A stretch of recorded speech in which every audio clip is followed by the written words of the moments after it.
I got some big shoes for a big buck, like I can't lose.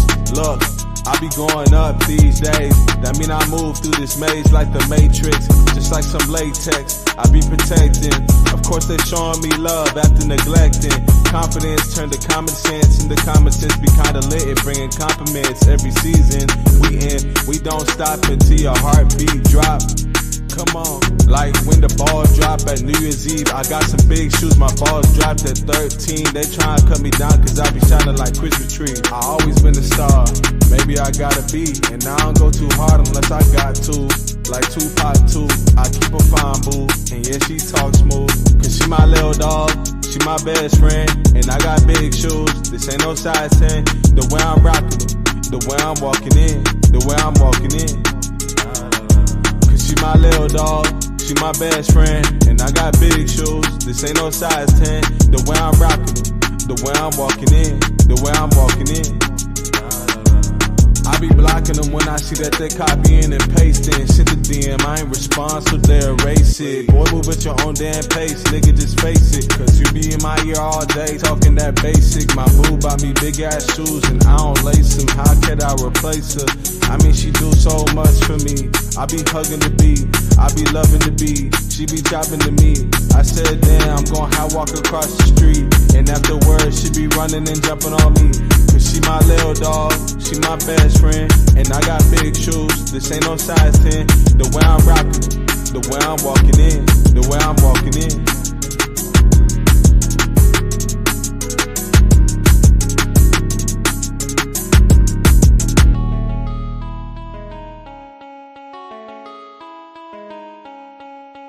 But who want results and who are willing to take the conclusions of science as a basis for action, without going into all the processes by which those conclusions were reached.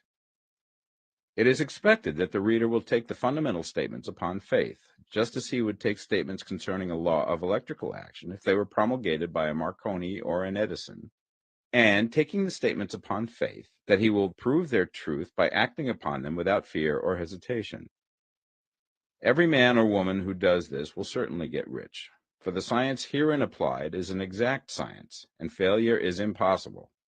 For the benefit, however, of those who wish to investigate philosophical theories and so secure a logical basis for faith, I will here cite certain authorities. The monistic theory of the universe, the theory that one is all and that all is one, that one substance manifests itself as the seeming many elements of the material world, is of Hindu origin and has been gradually winning its way into the thought of the Western world for 200 years. It is the foundation of all the Oriental philosophies and of those of Descartes, Spinoza, Leibniz, Schopenhauer, Hegel, and Emerson. The reader who would dig to the philosophical foundations of this is advised to read Hegel and Emerson for himself. In writing this book, I have sacrificed all other considerations to plainness and simplicity of style, so that all might understand. The plan of action laid down herein was deduced from the conclusions of philosophy. It has been thoroughly tested and bears the supreme test of practical experiment. It works. If you wish to know how the conclusions were arrived at, read the writings of the authors mentioned above. And if you wish to reap the fruits of their philosophies in actual practice, read this book and do exactly as it tells you to do. The author. Chapter 1. The Right to be Rich. Whatever may be said in praise of poverty, the fact remains that it is not possible to live a really complete or successful life unless one is rich. No man can rise to his greatest possible height in talent or soul development unless he has plenty of money. For to unfold the soul and to develop talent, he must have many things to use, and he cannot have these things unless he has money to buy them with. A man develops in mind, soul, and body by making use of these things, and society is so organized that man must have money in order to become the possessor of things. Therefore, the basis of all advancement for man must be the science of getting rich. The object of all life is development, and everything that lives has an inalienable right to all the development it is capable of attaining. Man's right to life means his right to have the free and unrestricted use of all things which may be necessary to his fullest mental, spiritual, and physical unfoldment, or, in other words, his right to be rich. I shall not speak of riches in a figurative way. To be really rich does not mean to be satisfied or contented with a little. No man ought to be satisfied with little if he is capable of using and enjoying more. The purpose of nature is the advancement and unfoldment of life, and every man should have all that can contribute to the power, elegance, beauty, and richness of life. To be content with less is sinful. The man who owns all he wants for the living of all the life he is capable of living is rich, and no man who has not plenty of money can have all he wants. Life has advanced so far and become so complex that even the most ordinary man or woman requires a great amount of wealth in order to live in a manner that even approaches completeness. Every person naturally wants to become all that they are capable of becoming. This desire to realize innate possibilities is inherent in human nature. We cannot help wanting to be all that we can be. Success in life is becoming what you want to be. You can become what you want to be only by making use of things, and you can have the free use of things only as you become rich enough to buy them. To understand the science of getting rich is therefore the most essential of all knowledge. There is nothing wrong in wanting to get rich. The desire for riches is really the desire for a richer, fuller, and more abundant life, and that desire is praiseworthy. The man who does not desire to live more abundantly is abnormal. And so the man who does not desire to have money enough to buy all he wants is abnormal. There are three motives for which we live. We live for the body, we live for the mind, we live for the soul. No one of these is better or holier than the other. All are alike desirable, and no one of the three, body, mind, or soul, can live fully if either of the others is cut short of full life and expression. It is not right or noble to live only for the soul and deny mind or body, and it is wrong to live for the intellect and deny body or soul. We are all acquainted with the loathsome consequences of living for the body and denying both mind and soul, and we see that real life means the complete expression of all that man can give forth through body, mind, and soul. Whatever he can say, no man can be really happy or satisfied unless his body is living fully in every function, and unless the same is true of his mind and his soul. Wherever there is unexpressed possibility or function not performed, there is unsatisfied desire. Desire is possibility seeking expression or function seeking performance. Man cannot live fully in body without good food, comfortable clothing, and warm shelter, and without freedom from excessive toil. Rest and recreation are also necessary to his physical life. He cannot live fully in mind without books and time to study them, without opportunity for travel and observation, or without intellectual companionship. To live fully in mind, he must have intellectual recreations and must surround himself with all the objects of art and beauty he is capable of using and appreciating. To live fully in soul, man must have love, and love is denied expression by poverty. A man's highest happiness is found in the bestowal of benefits on those he loves. Love finds its most natural and spontaneous expression in giving. The man who has nothing to give cannot fill his place as a husband or father, as a citizen or as a man. It is in the use of material things that a man finds full life for his body, develops his mind, and unfolds his soul. It is therefore of supreme importance to him that he should be rich. It is perfectly right that you should desire to be rich. If you are a normal man or woman, you cannot help doing so. It is perfectly right that you should give your best attention to the science of getting rich, for it is the noblest and most necessary of all studies. If you neglect this study, you are derelict in your duty to yourself, to God, and humanity, for you can render to God and humanity no greater service than to make the most of yourself. Chapter 2. There is a science of getting rich. There is a science of getting rich, and it is an exact science, like algebra or arithmetic. There are certain laws which govern the process of acquiring riches. Once these laws are learned and obeyed by any man, he will get rich with mathematical certainty. The ownership of money and property comes as a result of doing things in a certain way. Those who do things in this certain way, whether on purpose or accidentally, get rich, while those who do not do things in this certain way, no matter how hard they work or how able they are, remain poor. It is a natural law that like causes always produce like effects, and therefore any man or woman who learns to do things in this certain way will infallibly get rich. That the above statement is true is shown by the following facts. Getting rich is not a matter of environment, for if it were, all the people in certain neighborhoods would become wealthy. The people of one city would all be rich, while those of other towns would all be poor. Or the inhabitants of one state would roll in wealth, and those of an adjoining state would be in poverty. But everywhere we see rich and poor living side by side in the same environment and often engaged in the same vocations. When two men are in the same locality and in the same business, and one gets rich while the other remains poor, it shows that getting rich is not primarily a matter of environment. Some environments may be more favorable than others, but when two men in the same business are in the same neighborhood, and one gets rich while the other fails, it indicates that getting rich is the result of doing things in a certain way. And further, the ability to do things in this certain way is not due solely to the possession of talent, for many people who have great talent remain poor, while others who have very little talent get rich. Studying the people who have gotten rich, we find that they are an average lot in all respects, having no greater talents and abilities than other men. It is evident that they do not get rich because they possess talents and abilities that other men have not, but because they happen to do things in a certain way. Getting rich is not the result of saving or thrift. Many very penurious people are poor, while free spenders often get rich. Nor is getting rich due to doing things which others fail to do. For two men in the same business often do almost exactly the same things, and one gets rich while the other remains poor or becomes bankrupt.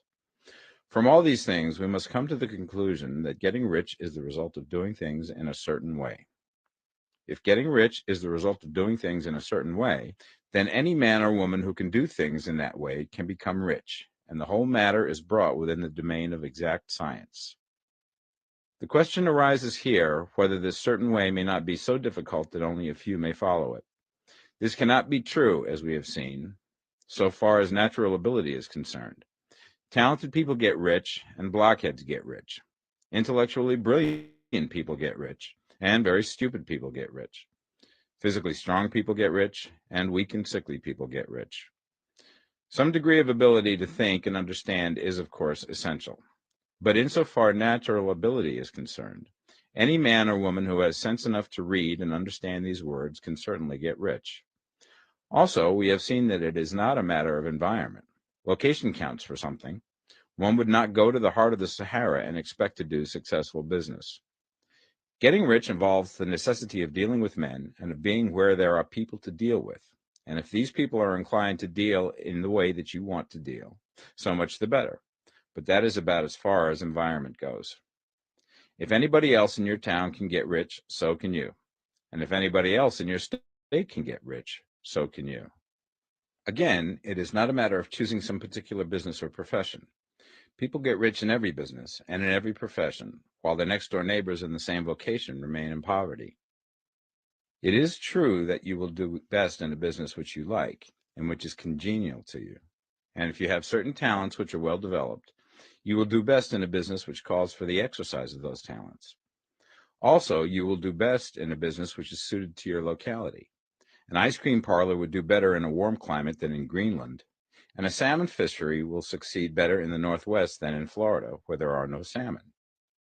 But aside from these general limitations, getting rich is not dependent upon your engaging in some particular business, but upon your learning to do things in a certain way. If you are now in business and anybody else in your locality is getting rich in the same business, while you are not getting rich, it is because you are not doing things in the same way that the other person is doing them.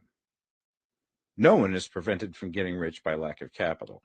True, as you get capital, the increase becomes more easy and rapid, but one who has capital is already rich and does not need to consider how to become so. No matter how poor you may be, if you begin to do things in a certain way, you will begin to get rich, and you will begin to have capital. The getting of capital is a part of the process of getting rich, and it is a part of the result which invariably follows the doing of things in the certain way. You may be the poorest man on the continent and be deeply in debt.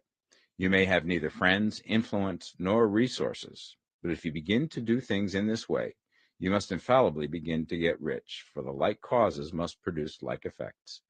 If you have no capital, you can get capital. If you're in the wrong business, you can get into the right business. If you're in the wrong location, you can go to the right location. And you can do so by beginning in your present business and in your present location to do things in the certain way which causes success.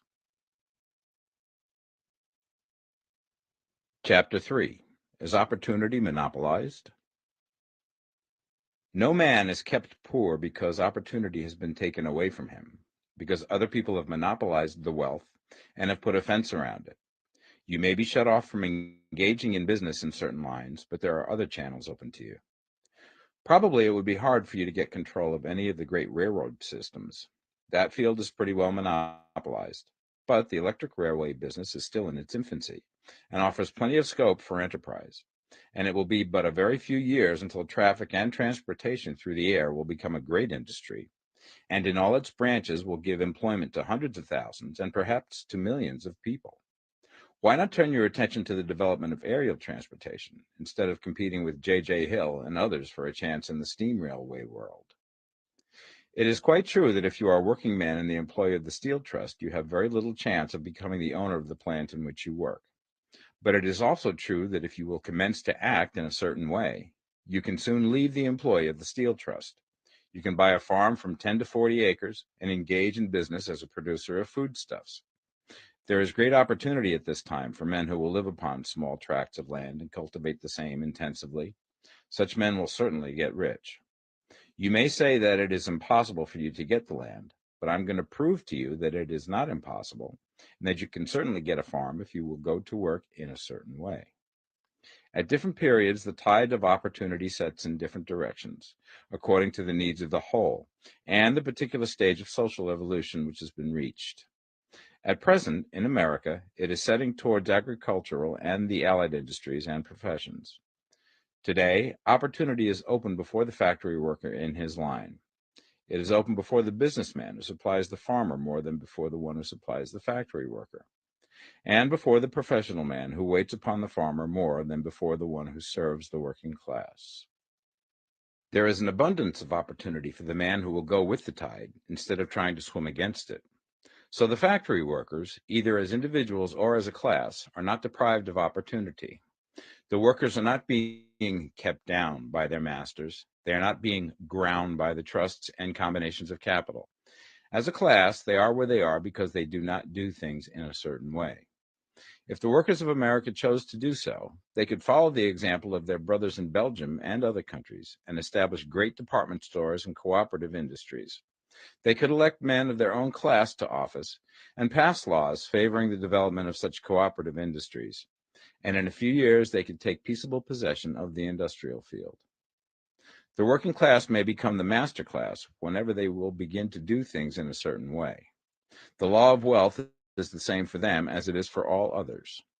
This they must learn, and they will remain where they are as long as they continue to do as they do. The individual worker, however, is not held down by the ignorance or the mental slothfulness of his class. He can follow the tide of opportunity to riches, and this book will tell him how. No one is kept in poverty by a shortness in the supply of riches. There is more than enough for all. A palace as large as the Capitol in Washington might be built for every family on earth from the building material in the United States alone. And under intensive cultivation, this country would produce wool, cotton, linen, and silk enough to clothe each person in the world finer than Solomon was arrayed in all his glory, together with food enough to feed them all luxuriously. The visible supply is practically inexhaustible, and the invisible supply really is inexhaustible. Everything you see on earth is made from one original substance, out of which all things proceed. New forms are constantly being made, and older ones are dissolving, but all are shapes assumed by one thing. There is no limit to the supply of formless stuff or original substance. The universe is made out of it, but it was not all used in making the universe. The spaces in, through, and between the forms of the visible universe are permeated and filled with the original substance, with the formless stuff, with the raw material of all things. 10,000 times as much has been made might still be made, and even then we should not have exhausted the supply of universal raw material. No man, therefore, is poor because nature is poor, or because there is not enough to go around. Nature is an inexhaustible storehouse of riches. The supply will never run short. Original substance is alive with creative energy and is constantly producing more forms. When the supply of building material is exhausted, more will be produced. When the soil is exhausted so that foodstuffs and materials for clothing will no longer grow upon it, it will be renewed or more soil will be made. When all the gold and silver has been dug from the earth, if man is still in such a stage of social development that he needs gold and silver, more will be produced from the formless. The formless stuff responds to the needs of man. It will not let him be without any good thing. This is true of man collectively. The race as a whole is always abundantly rich, and if individuals are poor, it is because they do not follow the certain way of doing things which makes the individual man rich. The formless stuff is intelligent. It is stuff which thinks. It is alive and is always impelled towards more life. It is the natural and inherent impulse of life to seek to live more. It is the nature of intelligence to enlarge itself, and of consciousness to seek to extend its boundaries and find fuller expression.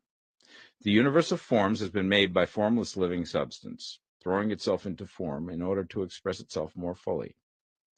The universe is a great living presence, always moving inherently towards more life and fuller functioning. Nature is formed for the advancement of life. Its impelling motive is the increase of life. For this cause, everything which can possibly minister to life is bountifully provided. There can be no lack unless God is to contradict himself and nullify his own works. You are not kept poor by lack in the supply of riches. It is a fact which I shall demonstrate a little further on, that even the resources of the formless supply are at the command of the man or woman who will act and think in a certain way. Chapter 4. The first principle in the science of getting rich. Thought is the only power which can produce tangible riches from the formless substance. The stuff from which all things are made is a substance which thinks, and a thought of form in this substance produces the form. Original substance moves according to its thoughts. Every form and process you see in nature is the visible expression of a thought in original substance. As the formless stuff thinks of a form, it takes that form. As it thinks of a motion, it makes that motion. That is the way all things were created. We live in a thought world, which is part of a thought universe. The thought of a moving universe extended through formless substance, and the thinking stuff moving according to that thought, took the form of systems of planets and maintains that form. Thinking substance takes the form of its thought and moves according to that thought. Holding the idea of a circling system of suns and worlds, it takes the form of these bodies and moves them as it thinks. Thinking the form of a slow-growing oak tree, it moves accordingly and produces the tree, though centuries may be required to do the work. In creating, the formless seems to move according to the lines of motion it has established. The thought of an oak tree does not cause the instant formation of a full-grown tree, but it does start in motion the forces which will produce the tree along established lines of growth. Every thought of form held in thinking substance causes the creation of the form, but always, or at least generally, along lines of growth and action already established. The thought of a house of a certain construction, if it were impressed upon formless substance, might not cause the instant formation of the house, but it would cause the turning of creative energies already working in trade and commerce into such channels as to result in the speedy building of the house. And if there were no existing channels through which the creative energy could work, then the house would be formed directly from primal substance, without waiting for the slow processes of the organic and inorganic world. No thought of form can be impressed upon original substance without causing the creation of the form.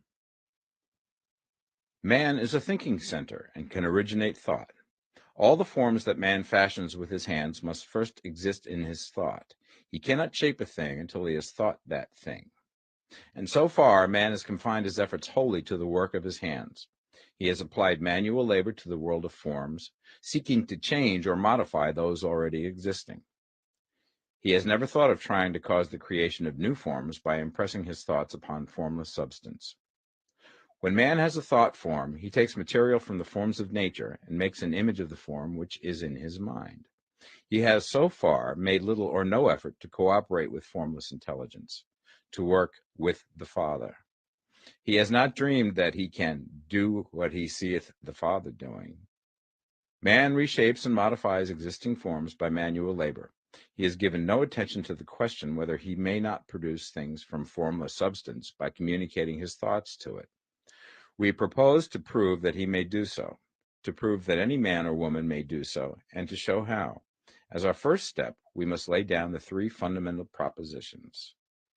First, we assert that there is one original formless stuff or substance from which all things are made. All the seemingly many elements are but different presentations of one element. All the many forms found in organic and inorganic nature are but different shapes made from the same stuff. And this stuff is thinking stuff. A thought held in it produces the form of the thought. Thought, in thinking substance, produces shapes. Man is a thinking center capable of original thought. If a man can communicate his thought to original thinking substance, he can cause the creation or formation of the thing he thinks about. To summarize this, there is the thinking stuff from which all things are made, and which, in its original state, permeates, penetrates, and fills the interspaces of the universe. A thought in this substance produces the thing that is imaged by the thought. Man can form things in his thought, and by impressing his thought upon formless substance, can cause the thing he thinks about to be created. It may be asked if I can prove these statements, and without going into details, I answer that I can do so, both by logic and experience. Reasoning back from the phenomena of form and thought, I come to one original thinking substance, and reasoning forward from that thinking substance, I come to man's power to cause the formation of the thing he thinks about. And by experiment, I find the reasoning true, and this is my strongest proof. If one man who reads this book gets rich by doing what it tells him to do, that is evidence in support of my claim. But if every man who does what it tells him to do gets rich, that is proof positive until someone goes through the process and fails. The theory is true until the process fails, and this process will not fail. For every man who does exactly what this book tells him to do will get rich. I have said that men get rich by doing things in a certain way. And in order to do so, men must become able to think in a certain way. A man's way of doing things is the direct result of the way he thinks about things. To do things in a way that you want to do them, you will have to acquire the ability to think the way you want to think. This is the first step towards getting rich. To think what you want to think is to think truth, regardless of appearances. Every man has the natural and inherent power to think what he wants to think, but it requires far more effort to do so than it does to think the thoughts which are suggested by appearances. To think according to appearance is easy. To think truth regardless of appearances is laborious and requires the expenditure of more power than any other work man is called upon to perform. There is no labor from which most people shrink as they do from that of sustained and consecutive thought. It is the hardest work in the world. This is especially true when truth is contrary to appearances. Every appearance in the visible world tends to produce a corresponding form in the mind which observes it, and this can only be prevented by holding the thought of the truth. To look upon the appearance of disease will produce the form of disease in your own mind and ultimately in your body, unless you hold the thought of the truth, which is that there is no disease. It is only an appearance, and the reality is health. To look upon the appearances of poverty will produce corresponding forms in your own mind. Unless you hold to the truth that there is no poverty, there is only abundance. To think health when surrounded by the appearance of disease, or to think riches when in the midst of appearances of poverty, requires power. But he who acquires this power becomes a master mind. He can conquer fate. He can have what he wants. This power can only be acquired by getting hold of the basic fact which is behind all appearances. And that fact is that there is one thinking substance, from which and by which all things are made. Then we must grasp the truth that every thought held in this substance becomes a form, and that man can so impress his thoughts upon it as to cause them to take form and become visible things. When we realize this, we lose all doubt and fear, for we know that we can create what we want to create, and we can get what we want to have and can become what we want to be. As a first step towards getting rich, you must believe the three fundamental statements given previously in this chapter, and in order to emphasize them, I repeat them here. There is a thinking stuff from which all things are made, and which, in its original state, permeates, penetrates, and fills the interspaces of the universe. A thought in this substance produces the thing that is imaged by the thought. Man can form things in his thought, and by impressing his thought upon formless substance, can cause the thing he thinks about to be created. You must lay aside all other concepts of the universe than this monistic one, and you must dwell upon this until it is fixed in your mind and has become your habitual thought. Read these creed statements over and over again. Fix every word upon your memory and meditate upon them until you firmly believe what they say. If a doubt comes to you, cast it aside as a sin. Do not listen to arguments against this idea. Do not go to churches or lectures where a contrary concept of things is taught or preached. Do not read magazines or books which teach a different idea. If you get mixed up in your faith, all your efforts will be in vain. Do not ask why these things are true, nor speculate as to how they can be true. Simply take them on trust. The science of getting rich begins with the absolute acceptance of this faith. Chapter 5, Increasing Life. You must get rid of the last vestige of the old idea that there is a deity whose will it is that you should be poor, or whose purposes may be served by keeping you in poverty. The intelligent substance which is all, and in all, which lives in all and lives in you, is a consciously living substance. Being a consciously living substance, it must have the nature and inherent desire of every living intelligence for increase of life. Every living thing must continually seek for the enlargement of its life, because life, in the mere act of living, must increase itself.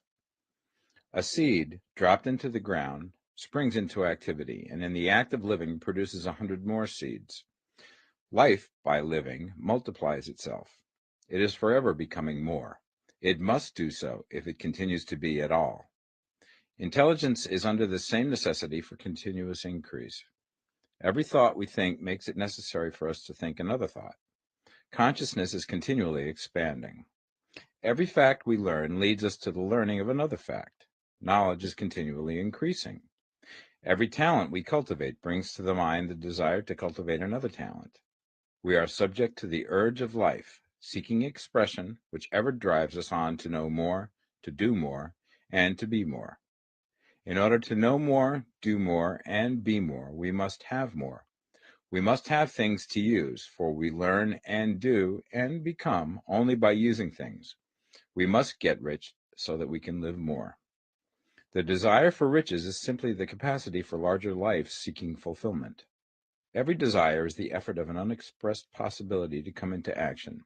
It is power seeking to manifest which causes desire. That which makes you want more money is the same as that which makes the plant grow. It is life, seeking fuller expression. The one living substance must be subject to this inherent law of all life. It is permeated with the desire to live more. That is why it is under the necessity of creating things. The one substance desires to live more in you. Hence, it wants you to have all the things you can use. It is the desire of God that you should get rich. He wants you to get rich because he can express himself better through you if you have plenty of things to use in giving him expression. He can live more in you if you have unlimited command of the means of life. The universe desires you to have everything you want to have. Nature is friendly to your plans. Everything is naturally for you. Make up your mind that this is true. It is essential, however, that your purpose should harmonize with the purpose that is in all. You must want real life, not mere pleasure of sensual gratification. Life is the performance of function, and the individual really lives only when he performs every function, physical, mental, and spiritual, of which he is capable, without excess in any. You do not want to get rich in order to live swinishly, for the gratification of animal desires, that is not life. But the performance of every physical function is a part of life, and no one lives completely who denies the impulses of the body a normal and healthful expression. You do not want to get rich solely to enjoy mental pleasures, to get knowledge, to gratify ambition, to outshine others, to be famous. All these are a legitimate part of life, but the man who lives for the pleasures of the intellect alone will only have a partial life, and he will never be satisfied with his lot. You do not want to get rich solely for the good of others, to lose yourself for the salvation of mankind, to experience the joys of philanthropy and sacrifice. The joys of the soul are only a part of life, and they are no better or nobler than any other part.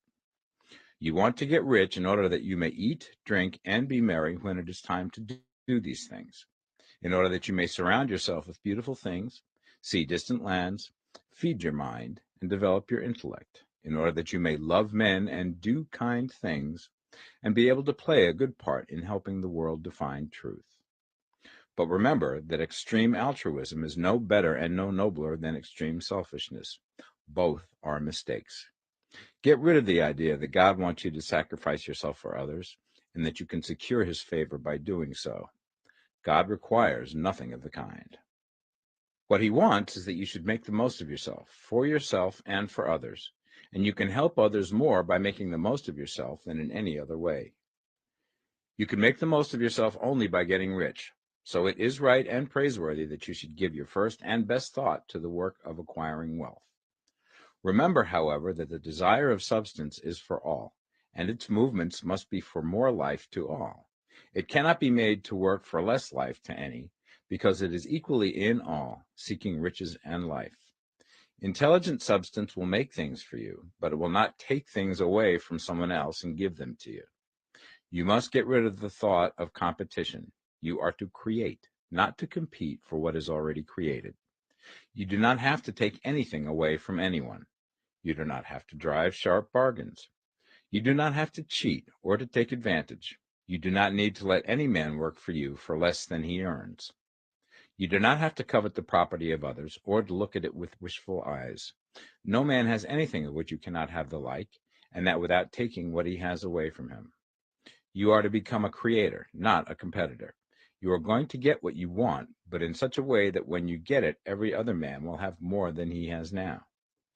I am aware that there are men who get a vast amount of money by proceeding in direct opposition to the statements in the paragraph above, and may add a word of explanation here.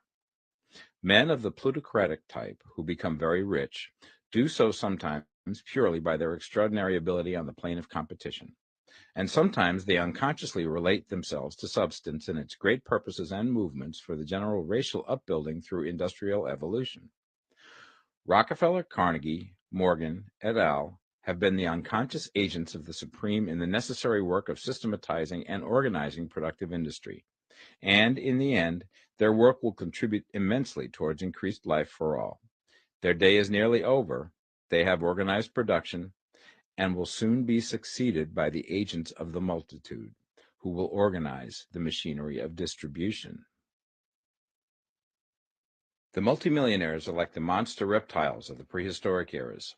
They play a necessary part in the evolutionary process, but the same power which produced them will dispose of them, and it is well to bear in mind that they have never been really rich.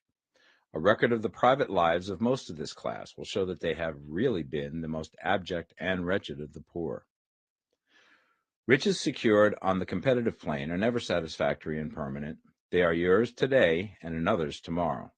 Remember, if you are to become rich in a scientific and certain way, you must rise entirely out of the competitive thought. You must never think for a moment that the supply is limited. Just as soon as you begin to think that all the money is being cornered and controlled by bankers and others, and that you must exert yourself to get laws passed to stop this process, and so on, in that moment you drop into the competitive mind, and your power to cause creation is gone for the time being. And what is worse, you will probably arrest the creative movements you have already instituted. Know that there are countless millions of dollars worth of gold in the mountains of the earth, not yet brought to light, and know that if there were not, more would be created from thinking substance to supply your needs. Know that the money you need will come, even if it is necessary for 1,000 men to be led to the discovery of new gold mines tomorrow. Never look at the visible supply. Look always at the limitless riches in formless substance and know that they are coming to you as fast as you can receive and use them. Nobody, by cornering the visible supply, can prevent you from getting what is yours. So never allow yourself to think for an instant that all the best building spots will be taken before you get ready to build your house, unless you hurry. Never worry about the trusts and combines, and get anxious for fear that they will soon come to own the whole earth. Never get afraid that you will lose what you want because some other person beat you to it.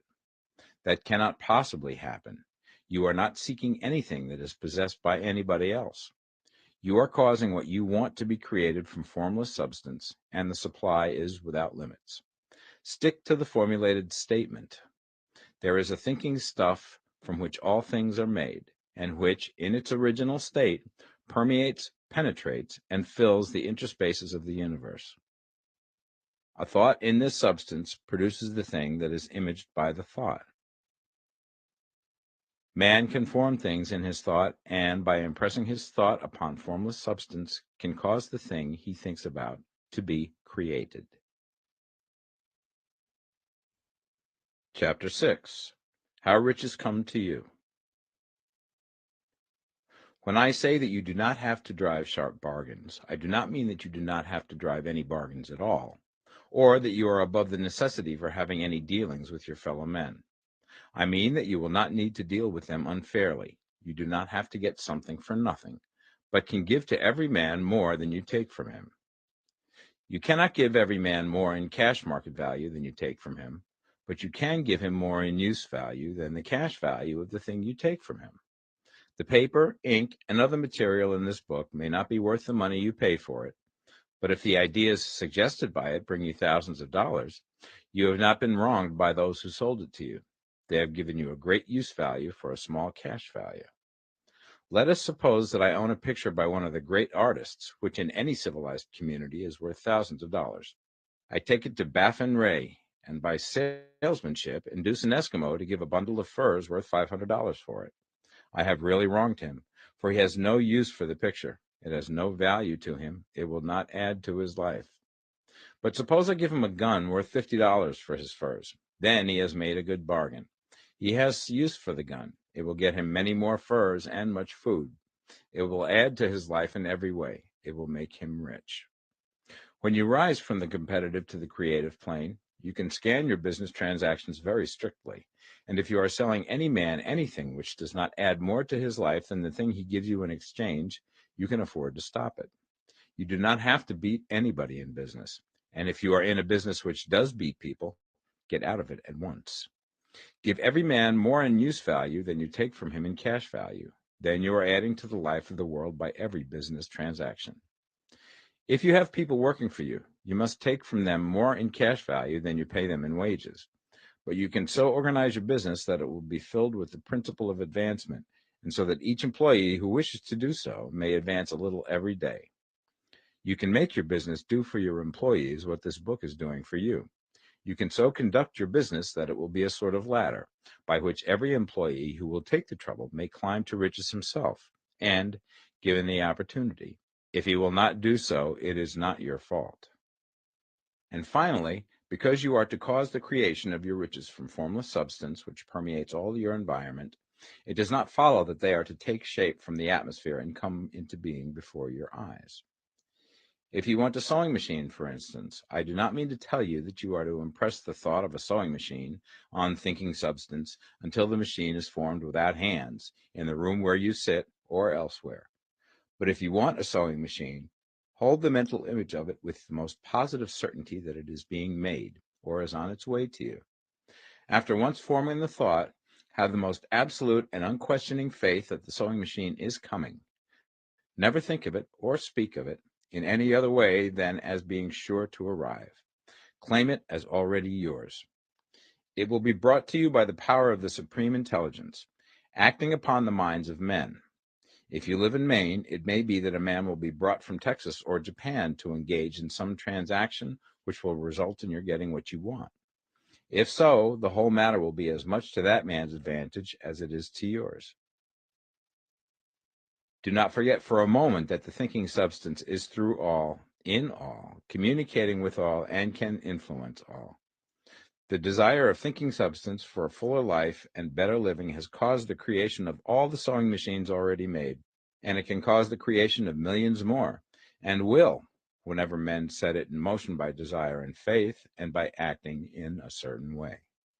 You can certainly have a sewing machine in your house, and it is just as certain that you can have any other thing or things which you want, and which you will use for the advancement of your own life and the lives of others. You need not hesitate about asking largely. It is your Father's pleasure to give you the kingdom, said Jesus. Original substance wants to live all that is possible in you, and wants you to have all that you can or will use for the living of the most abundant life. If you fix upon your consciousness the fact that the desire you feel for the possession of riches is one with the desire of omnipotence for more complete expression, your faith becomes invincible. Once I saw a little boy sitting at a piano and vainly tried to bring harmony out of the keys, and I saw that he was grieved and provoked by his inability to play real music. I asked him the cause of his vexation, and he answered, "I can feel the music in me, but I can't make my hands go right." The music in him was the urge of original substance, containing all the possibilities of all life. All that there is of music was seeking expression through the child. God, the one substance, is trying to live and do and enjoy things through humanity. He is saying, I want hands to build wonderful structures, to play divine harmonies, to paint glorious pictures. I want feet to run my errands, eyes to see my beauties, tongues to tell mighty truths and to sing marvelous songs, and so on. All that there is of possibility is seeking expression through men. God wants those who can play music to have pianos and every other instrument, and to have the means to cultivate their talents to the fullest extent. He wants those who can appreciate beauty to be able to surround themselves with beautiful things. He wants those who can discern truth to have every opportunity to travel and observe. He wants those who can appreciate dress to be beautifully clothed, and those who can appreciate good food to be luxuriously fed. He wants all these things because it is himself that enjoys and appreciates them.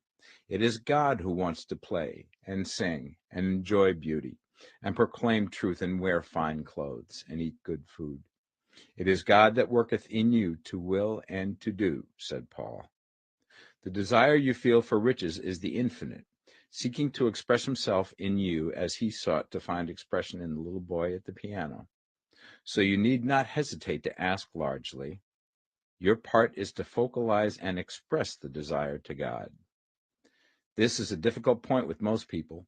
They retain some of the old idea that poverty and self-sacrifice are pleasing to God. They look upon poverty as a part of the plan, a necessity of nature. They have the idea that God has finished his work and made all that he can make, and that the majority of men must stay poor because there is not enough to go around. They hold to so much of this erroneous thought that they feel ashamed to ask for wealth. They try not to want more than a very modest competence, just enough to make them fairly comfortable. I recall now the case of one student who was told that he must get in mind a clear picture of the things he desired, so that the creative thought of them might be impressed upon formless substance. He was a very poor man, living in a rented house, and having only what he earned from day to day, and he could not grasp the fact that all wealth was his. So, after thinking the matter over, he decided that he might reasonably ask for a new rug for the floor of his best room, and an anthracite coal stove to heat the house during the cold weather. Following the instructions given in this book, he obtained these things in a few months, and then it dawned upon him that he had not asked enough. He went through the house in which he lived and planned all the improvements he would like to make in it. He mentally added a bay window here and a room there until it was complete in his mind as an ideal home, and then he planned its furnishings. Holding the whole picture in his mind, he began living in the certain way and moving towards what he wanted. And he now owns the house and is rebuilding it after the form of his mental image. And now, with still larger faith, he is going to get greater things. It has been unto him according to his faith, and it is so with you and with all of us. Chapter 7, Gratitude. The illustrations given in the last chapter will have conveyed the fact that the first step towards getting rich is to convey the idea of your wants to the formless substance. This is true, and you will see that in order to do so, it becomes necessary to relate yourself to the formless intelligence in a harmonious way.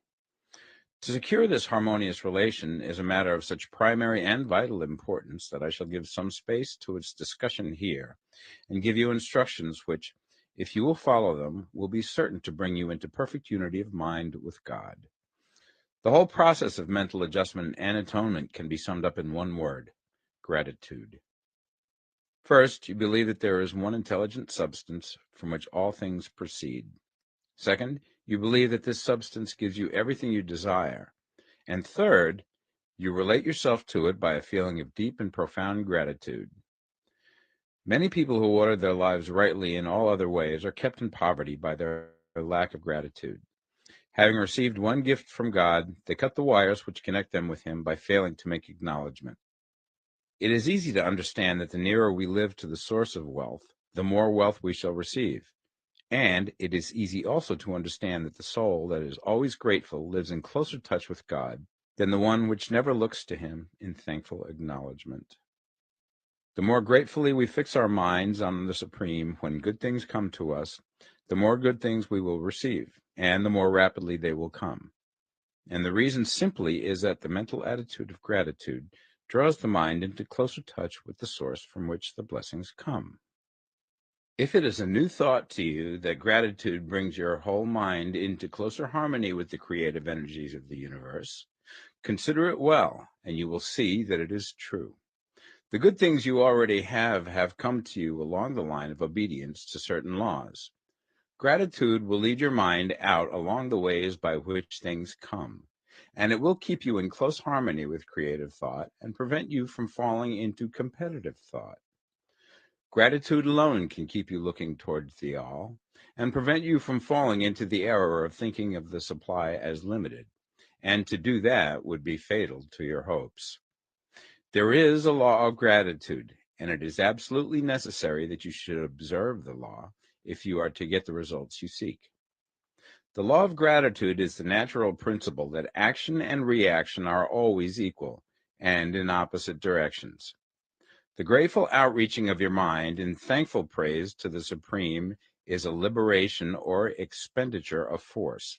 It cannot fail to reach that to which it is addressed, and the reaction is an instantaneous movement towards you.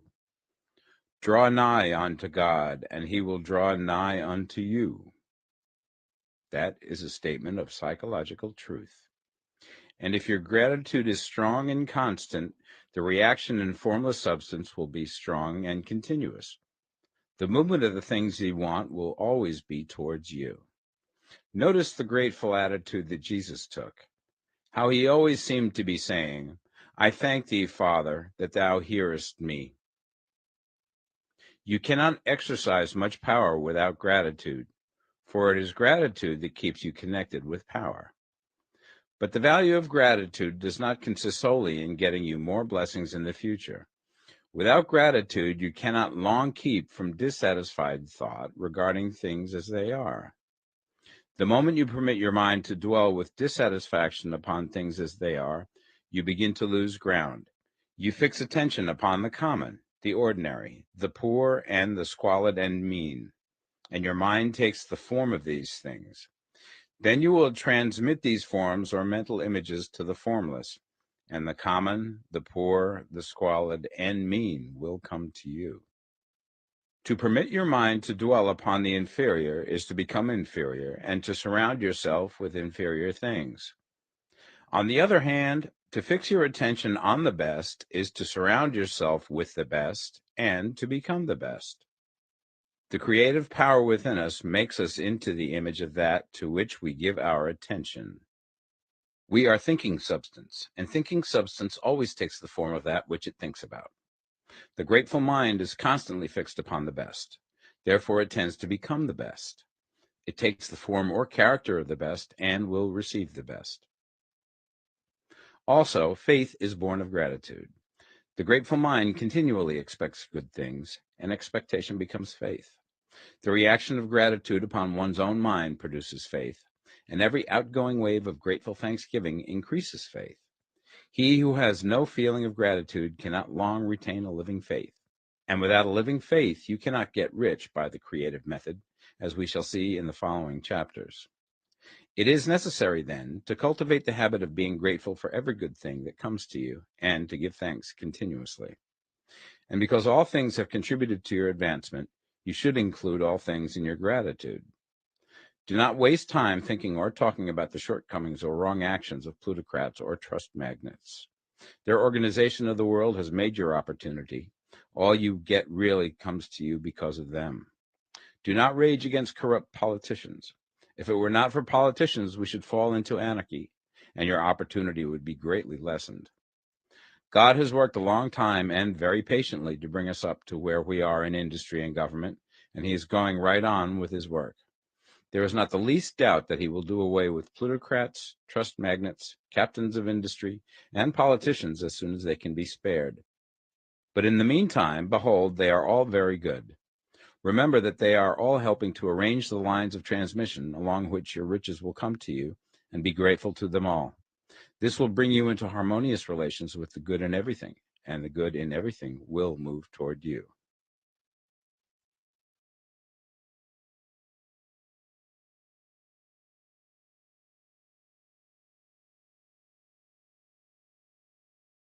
The Science of Getting Rich, Part 2. Chapter 8, Thinking in the Certain Way. You must form a clear and definite mental picture of what you want. You cannot transmit an idea unless you have it yourself. You must have it before you can give it, and many people fail to impress thinking substance because they have themselves only a vague and misty concept of the things they want to do, to have, or to become.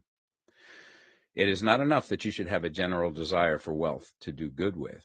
Everybody has that desire. It is not enough that you should have a wish to travel, see things, live more, etc.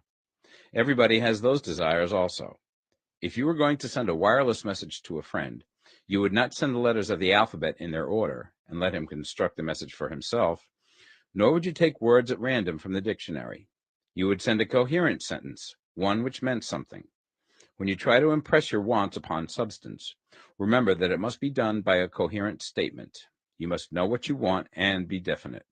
You can never get rich or start the creative power into action by sending out unformed longings and vague desires. Go over your desires just as the man I have described went over his house. See just what you want and get a clear mental picture of it as you wish it to look when you get it. That clear mental picture you must have continually in mind, as the sailor has in mind the port towards which he is sailing the ship. You must keep your face towards it all the time. You must no more lose sight of it than the steersman loses sight of the compass. It is not necessary to take exercises in concentration, nor to set apart special times for prayer and affirmation, nor to go into the silence, nor to do occult stunts of any kind.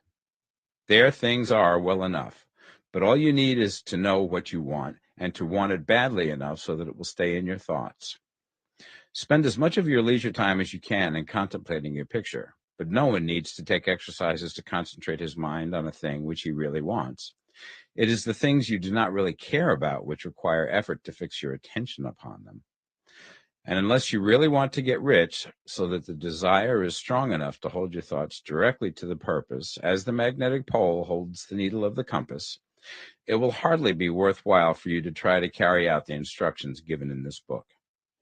The methods herein set forth are for people whose desire for riches is strong enough to overcome mental laziness and the love of ease, and make them work. The more clear and definite you make your pictures then, and the more you dwell upon it, bringing out all of its delightful details, the stronger your desire will be. And the stronger your desire, the easier it will be to hold your mind fixed upon the picture of what you want. Something more is necessary, however, than merely to see the picture clearly. If that is all you do, you are only a dreamer, and will have little or no power for accomplishment. Behind your clear vision must be the purpose to realize it, to bring it out in tangible expression. And behind this purpose must be an invincible and unwavering faith that the thing is already yours, that it is at hand, and you have only to take possession of it. Live in the new house mentally until it takes form around you physically. In the mental realm, enter at once into full enjoyment of the things you want. Whatsoever things ye ask for when ye pray, believe that ye receive them, and ye shall have them, said Jesus. See the things you want as if they were actually around you all the time. See yourself as owning and using them. Make use of them in imagination, just as you will use them when they are your tangible possessions. Dwell upon your mental picture until it is clear and distinct, and then take the mental attitude of ownership towards everything in that picture. Take possession of it in mind, in the full faith that it is actually yours. Hold to this mental ownership. Do not waver for an instant in the faith that it is real. And remember what was said in the preceding chapter about gratitude. Be as thankful for it all the time as you expect to be when it has taken form. The man who can sincerely thank God for the things which as yet he owns only in imagination has real faith. He will get rich. He will cause the creation of whatsoever he wants. You do not need to pray repeatedly for things you want. It is not necessary to tell God about it every day. Use not vain repetitions as the heathens do, said Jesus to his pupils. For your Father knoweth that ye have need of these things before ye ask him. Your part is to intelligently formulate your desires for the things which make for a larger life, and to get these desires arranged into a coherent whole, and then to impress this whole desire upon the formless substance, which has the power and the will to bring you what you want. You do not make this impression by repeating strings of words. You make it by holding the vision with unshakable purpose to attain it, and with steadfast faith that you do attain it. The answer to your prayer is not according to your faith while you are talking, but according to your faith while you are working. You cannot impress the mind of God by having a special Sabbath day set apart to tell him what you want, and then forgetting him during the rest of the week. You cannot impress him by having special hours to go into your closet and pray, if you then dismiss the matter from your mind until the hour of prayer comes again. Oral prayer is well enough and has its effect, especially upon yourself, in clarifying your vision and strengthening your faith. But it is not your oral petitions which get you what you want. In order to get rich, you do not need a sweet hour of prayer. You need to pray without ceasing. And by prayer, I mean holding steadily to your vision, with the purpose to cause its creation into solid form, and the faith that you are doing so. Believe that ye receive them. The whole matter turns on receiving, once you have clearly formed your vision. When you have formed it, it is well to make an oral statement, addressing the Supreme in reverent prayer, and from that moment you must, in mind, receive what you ask for. Live in the new house, wear the fine clothes, ride in the automobile, go on the journey, and confidently plan for greater journeys. Think and speak of all things you have asked for in terms of actual present ownership. Imagine an environment and a financial condition exactly as you want them, and live all the time in that imaginary environment and financial condition. Mind, however, that you do not do this as a mere dreamer and castle builder. Hold to the faith that the imaginary is being realized, and to the purpose to realize it. Remember that it is faith and purpose in the use of imagination which makes the difference between the scientist and the dreamer. And having learned this fact, it is here that you must learn the proper use of the will. Chapter 9, How to Use the Will. To set about getting rich in a scientific way, you do not try to apply your willpower to anything outside of yourself. You have no right to do so anyway. It is wrong to apply your will to other men and women in order to get them to do what you wish done. It is as flagrantly wrong to coerce people by mental power as it is to coerce them by physical power. If compelling people by physical force to do things for you reduces them to slavery, compelling them by mental means accomplishes exactly the same thing. The only difference is in methods. If taking things from people by physical force is robbery, then taking things by mental force is robbery also. There is no difference in principle. You have no right to use your willpower upon another person, even for his own good. for you do not know what is for his good. The science of getting rich does not require you to apply power or force to any other person in any way whatsoever. There is not the slightest necessity for doing so. Indeed, any attempt to use your will upon others will only tend to defeat your purpose. You do not need to apply your will to things in order to compel them to come to you. That would simply be trying to coerce God and would be foolish and useless, as well as irreverent. You do not have to compel God to give you good things, any more than you have to use your willpower to make the sun rise. You do not have to use your willpower to conquer an unfriendly deity, or to make stubborn and rebellious forces do your bidding. Substance is friendly to you, and is more anxious to give you what you want than you are to get it. To get rich, you need only to use your willpower upon yourself. When you know what to think and do, then you must use your will to compel yourself to think and do the right things. That is the legitimate use of the will in getting what you want, to use it in holding yourself to the right course. Use your will to keep yourself thinking and acting in the certain way. Do not try to project your will or thoughts or your mind out into space to act on things or people. Keep your mind at home. It can accomplish more there than elsewhere. Use your mind to form a mental image of what you want and to hold that vision with faith and purpose, and use your will to keep your mind working in the right way. The more steady and continuous your faith and purpose, the more rapidly you will get rich, because you will make only positive impressions upon substance, and you will not neutralize or offset them by negative impressions. The picture of your desires, held with faith and purpose, is taken up by the formless and permeates it to great distances throughout the universe, for all I know. As this impression spreads, all things are set moving towards its realizations. Every living thing, every inanimate thing, and the things yet uncreated are stirred towards bringing into being that which you want. All forces begin to be exerted in that direction. All things begin to move towards you. The minds of people everywhere are influenced towards doing the things necessary to the fulfilling of your desires, and they work for you unconsciously. But you can check all this by starting a negative impression in the formless substance. Doubt or unbelief is as certain to start a movement away from you as faith and purpose are to start one toward you. It is by not understanding this that most people who try to make use of mental science in getting rich make their failure. Every hour and moment you spend in giving heeds to doubts and fears. Every hour you spend in worry, every hour in which your soul is possessed by unbelief, sets a current away from you in the whole domain of intelligent substance. All the promises are unto them that believe, and unto them only. Notice how insistent Jesus was upon this point of belief, and now you know the reason why. Since belief is all important, it behooves you to guard your thoughts, and as your beliefs will be shaped to a very great extent by the things you observe and think about, it is important that you should command your attention. And here the will comes into use, for it is by your will that you determine upon what things your attention shall be fixed. If you want to become rich, you must not make a study of poverty. Things are not brought into being by thinking about their opposites. Health is never to be attained by studying disease and thinking about disease. Righteousness is not to be promoted by studying sin and thinking about sin.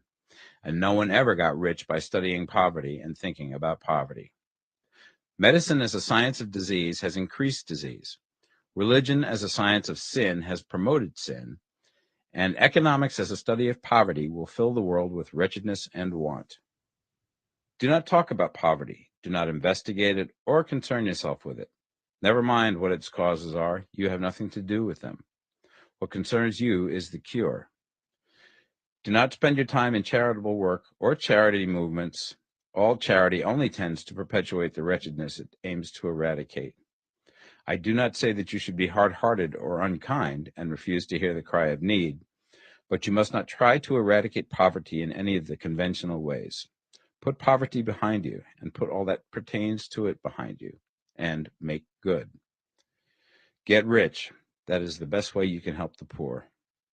And you cannot hold the mental image which is to make you rich if you fill your mind with pictures of poverty. Do not read books or papers which give circumstantial accounts of the wretchedness of the tenement dwellers, of the horrors of child labor, and so on. Do not read anything which fills your mind with gloomy images of want and suffering. You cannot help the poor in the least by knowing about these things, and the widespread knowledge of them does not tend at all to do away with poverty. What tends to do away with poverty is not getting the pictures of poverty into your mind, but getting pictures of wealth into the minds of the poor. You are not deserting the poor in their misery when you refuse to allow your mind to be filled with pictures of that misery. Poverty can be done away with, not by increasing the number of well-to-do people who think about poverty, but by increasing the number of poor people who purpose with faith to get rich. The poor do not need charity, they need inspiration. Charity only sends them a loaf of bread to keep them alive in their wretchedness, or give them an entertainment to make them forget for an hour or two. But inspiration will cause them to rise out of their misery. If you want to help the poor, demonstrate to them that they can become rich. Prove it by getting rich yourself. The only way in which poverty will ever be banished from this world is by getting a large and constantly increasing number of people to practice the teachings of this book. People must be taught to become rich by creation, not by competition. Every man who becomes rich by competition throws down behind him the ladder by which he rises and keeps others down. But every man who gets rich by creation opens a way for thousands to follow him and inspires them to do so. You are not showing hardness of heart or an unfeeling disposition when you refuse to pity poverty, see poverty, read about poverty, or think or talk about it, or to listen to those who do talk about it. Use your willpower to keep your mind off the subject of poverty and to keep it fixed with faith and purpose on the vision of what you want. Chapter 10. Further Use of the Will. You cannot retain a true and clear vision of wealth if you are constantly turning your attention to opposing pictures, whether they be external or imaginary. Do not tell of your past troubles of a financial nature, if you've had them. Do not think of them at all. Do not tell of the poverty of your parents or the hardships of your early life. To do any of these things is to mentally class yourself with the poor for the time being, and it will certainly check the movement of things in your direction. Let the dead bury their dead, as Jesus said. Put poverty and all things that pertain to poverty completely behind you. You have accepted a certain theory of the universe as being correct, and are resting all your hopes of happiness on its being correct. And what can you gain by giving heed to conflicting theories? Do not read religious books which tell you that the world is soon coming to an end, and do not read the writing of muckrakers and pessimistic philosophers who tell you that it is going to the devil. The world is not going to the devil, it is going to God. It is wonderful becoming. True, there may be a good many things in existing conditions which are disagreeable, but what is the use of studying them when they are certainly passing away, and when the study of them only tends to check their passing and keep them with us? Why give time and attention to things which are being removed by evolutionary growth, when you can hasten their removal only by promoting the evolutionary growth as far as your part of it goes? No matter how horrible and seeming may be the conditions in certain countries, sections, or places, you waste your time and destroy your own chances by considering them. You should interest yourself in the world's becoming rich. Think of the riches in the world as coming to, instead of the poverty it is growing out of. And bear in mind that the only way in which you can assist the world in growing rich is by growing rich yourself through creative method, not the competitive one. Give your attention wholly to riches. Ignore poverty. Whenever you think or speak of those who are poor, think and speak of them as those who are becoming rich, as those who are to be congratulated rather than pitied. Then they and others will catch the inspiration and begin to search for the way out. Because I say that you are to give your whole time and mind and thought to riches, it does not follow that you are to be sordid or mean. To become really rich is the noblest aim you can have in life, for it includes everything else. On the competitive plane, the struggle to get rich is a godless scramble for power over other men. But when we come into the creative mind, all this is changed.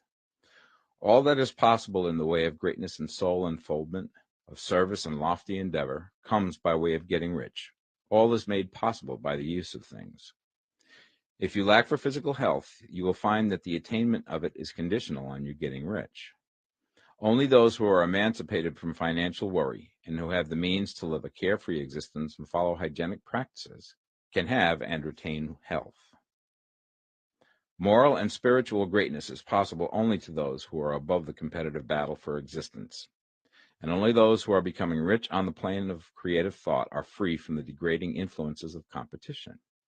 If your heart is set on domestic happiness, remember that love flourishes best when there is refinement, a high level of thought, and freedom from corrupting influences. And these are to be found only where riches are attained by the exercise of creative thought, without strife or rivalry. You can aim at nothing so great or noble, I repeat, as to become rich, and you must fix your attention upon your mental picture of riches, to the exclusion of all that may tend to dim or obscure the vision. You must learn to see the underlying truth in all things. You must see beneath all seemingly wrong conditions the great one life, ever moving forward towards fuller expression and more complete happiness. It is the truth that there is no such thing as poverty, that there is only wealth. Some people remain in poverty because they are ignorant of the fact that there is wealth for them, and these can best be taught by showing them the way to affluence in your own person and practice. Others are poor because, while they feel that there is a way out, they are too intellectually indolent to put forth the mental effort necessary to find that way and by travel it. Others still are poor because, while they have some notion of science, they have become so swamped and lost in the maze of metaphysical and occult theories that they do not know which road to take. They try a mixture of many systems and fail in all. For these, again, the very best thing to do is to show the right way in your own person and practice. An ounce of doing things is worth a pound of theorizing. The very best thing you can do for the whole world is to make the most of yourself. You can serve God and man in no more effective way than by getting rich. That is, if you get rich by the creative method and not by the competitive one. Another thing. We assert that this book gives in detail the principles of the science of getting rich. And if that is true, you do not need to read any other book upon the subject. This may sound narrow and egotistical, but consider. There is no more scientific method of computation in mathematics than by addition, subtraction, multiplication, and division. No other method is possible. There can be but one shortest distance between 2 points. There is only one way to think scientifically, and that is to think in the way that leads by the most direct and simple route to the goal. No man has yet formulated a briefer or less complex system than the one set forth herein. It has been stripped of all non-essentials. When you commence on this, lay all others aside. Put them out of your mind altogether. Read this book every day. Keep it with you. Commit it to memory, and do not think about other systems and theories. If you do, you will begin to have doubts and to be uncertain and wavering in your thought, and then you will begin to make failures. After you have made good and become rich, you may study other systems as much as you please. But until you are quite sure that you have gained what you want, do not read anything on this line but this book, unless it be the authors mentioned in the preface. And read only the most optimistic comments on the world's news, those in harmony with your picture. Also, postpone your investigations into the occult. Do not dabble in theosophy, spiritualism, or kindred studies.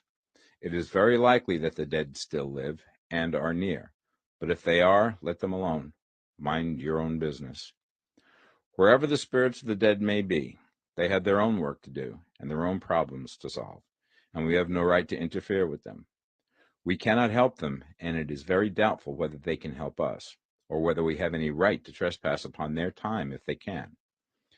Let the dead and the hereafter alone, and solve your own problem. Get rich. If you begin to mix with the occult, you will start mental cross-currents which will surely bring your hopes to shipwreck.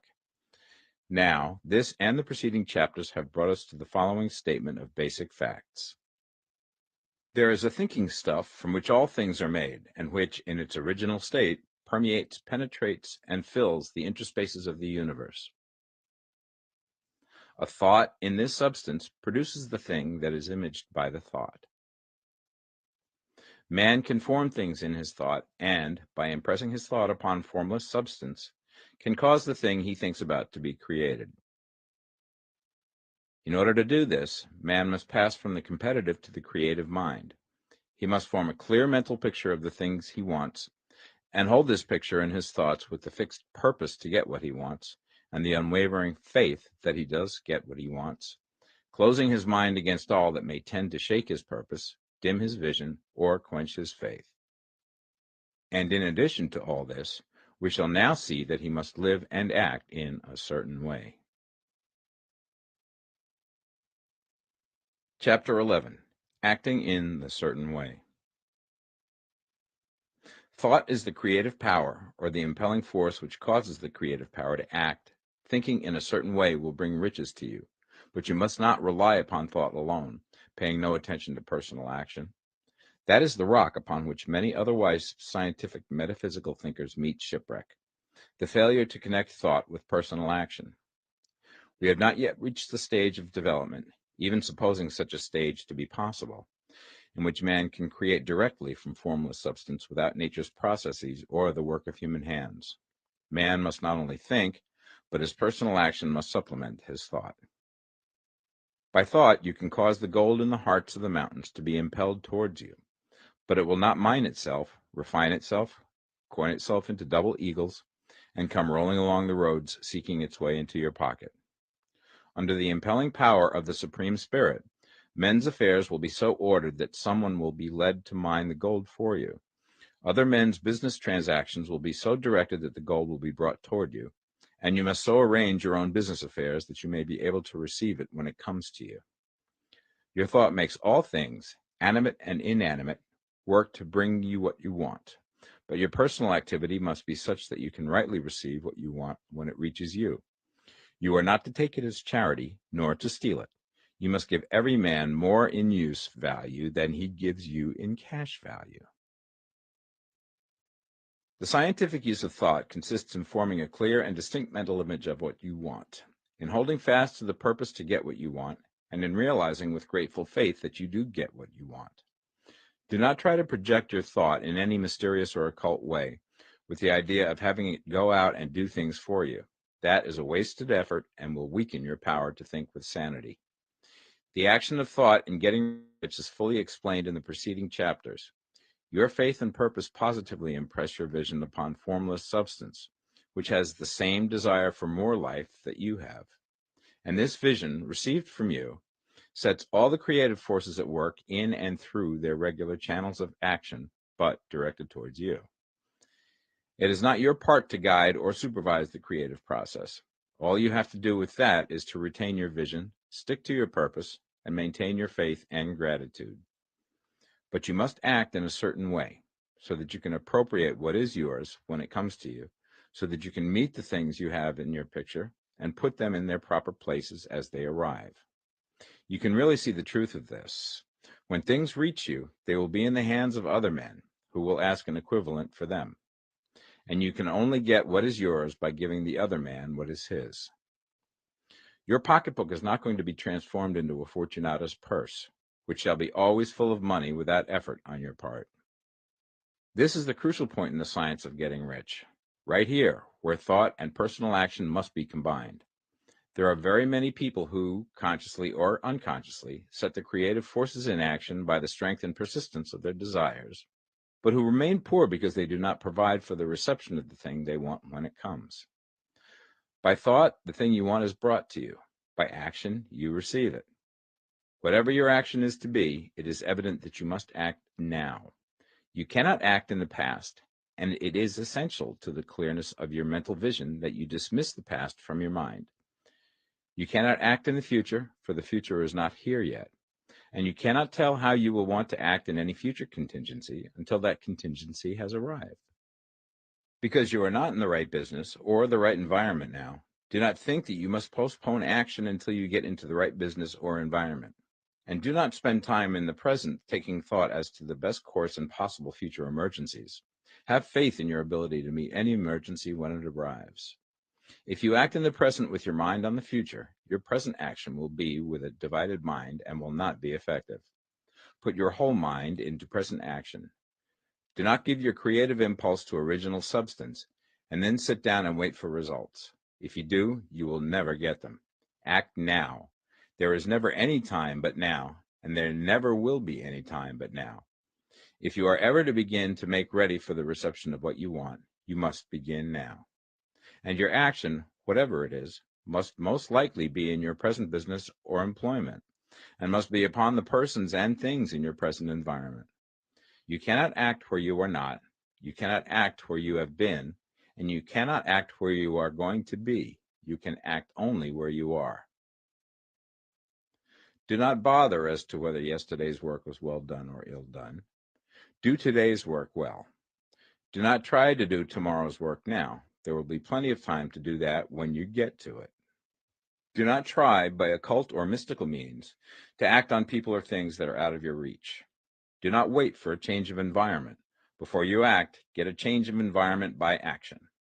You can so act upon the environment in which you are now as to cause yourself to be transferred to a better environment. Hold with faith and purpose the vision of yourself in the better environment, but act upon your present environment with all your heart and with all your strength and with all your mind. Do not spend any time in daydreaming or castle building. Hold to the one vision of what you want and act now. Do not cast about seeking some new thing to do, or some strange, unusual, or remarkable action to perform as a first step towards getting rich. It is probable that your actions, at least for some time to come, will be those you have been performing for some time past, but you are to begin now to perform these actions in a certain way, which will surely make you rich. If you are engaged in some business and feel that it is not the right one for you, do not wait until you get into the right business before you begin to act. Do not feel discouraged or sit down and lament because you are misplaced. No man was ever so misplaced that he could not find the right place, and no man ever became so involved in the wrong business but that he could get into the right business. Hold the vision of yourself in the right business, with the purpose to get into it, and the faith that you will get into it, and are getting into it, but act in your present business. Use your present business as the means of getting a better one, and use your present environment as the means of getting into a better one. Your vision of the right business, if held with faith and purpose, will cause the Supreme to move the right business towards you, and your action, if performed in a certain way, will cause you to move towards the business. If you are an employee or wage earner and feel that you must change places in order to get what you want, do not project your thought into space and rely upon it to get you another job. It will probably fail to do so. Hold the vision of yourself in the job you want, while you act with faith and purpose on the job you have, and you will certainly get the job you want. Your vision and faith will set the creative force in motion to bring it toward you, and your action will cause the forces in your own environment to move you toward the place you want. In closing this chapter, we will add another statement to our syllabus. There is a thinking stuff from which all things are made, and which, in its original state, permeates, penetrates, and fills the interspaces of the universe. A thought in this substance produces the thing that is imaged by the thought. Man can form things in his thought, and by impressing his thought upon formless substance, can cause the thing he thinks about to be created. In order to do this, man must pass from the competitive to the creative mind. He must form a clear mental picture of the thing he wants, and hold this picture in his thoughts with the fixed purpose to get what he wants, and the unwavering faith that he does get what he wants, closing his mind to all that may tend to shake his purpose, dim his vision, or quench his faith. That he may receive what he wants when it comes, man must act now upon the people and things in his present environment. Chapter 12.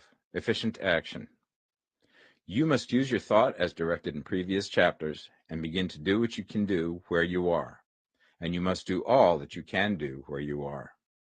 You can advance only by being larger than your present place, and no man is larger than his present place who leaves undone any of the work pertaining to that place. The world is advanced only by those who more than fill their present places. If no man quite filled his present place, you can see that there must be a going backward in everything. Those who do not quite fill their present places are dead weight upon society, government, commerce, and industry. They must be carried along by others at a great expense. The progress of the world is retarded only by those who do not fill the places they are holding. They belong to a former age and a lower stage or plane of life, and their tendency is towards degeneration. No society could advance if every man was smaller than his place. Social evolution is guided by the law of physical and mental evolution. In the animal world, evolution is caused by excess of life.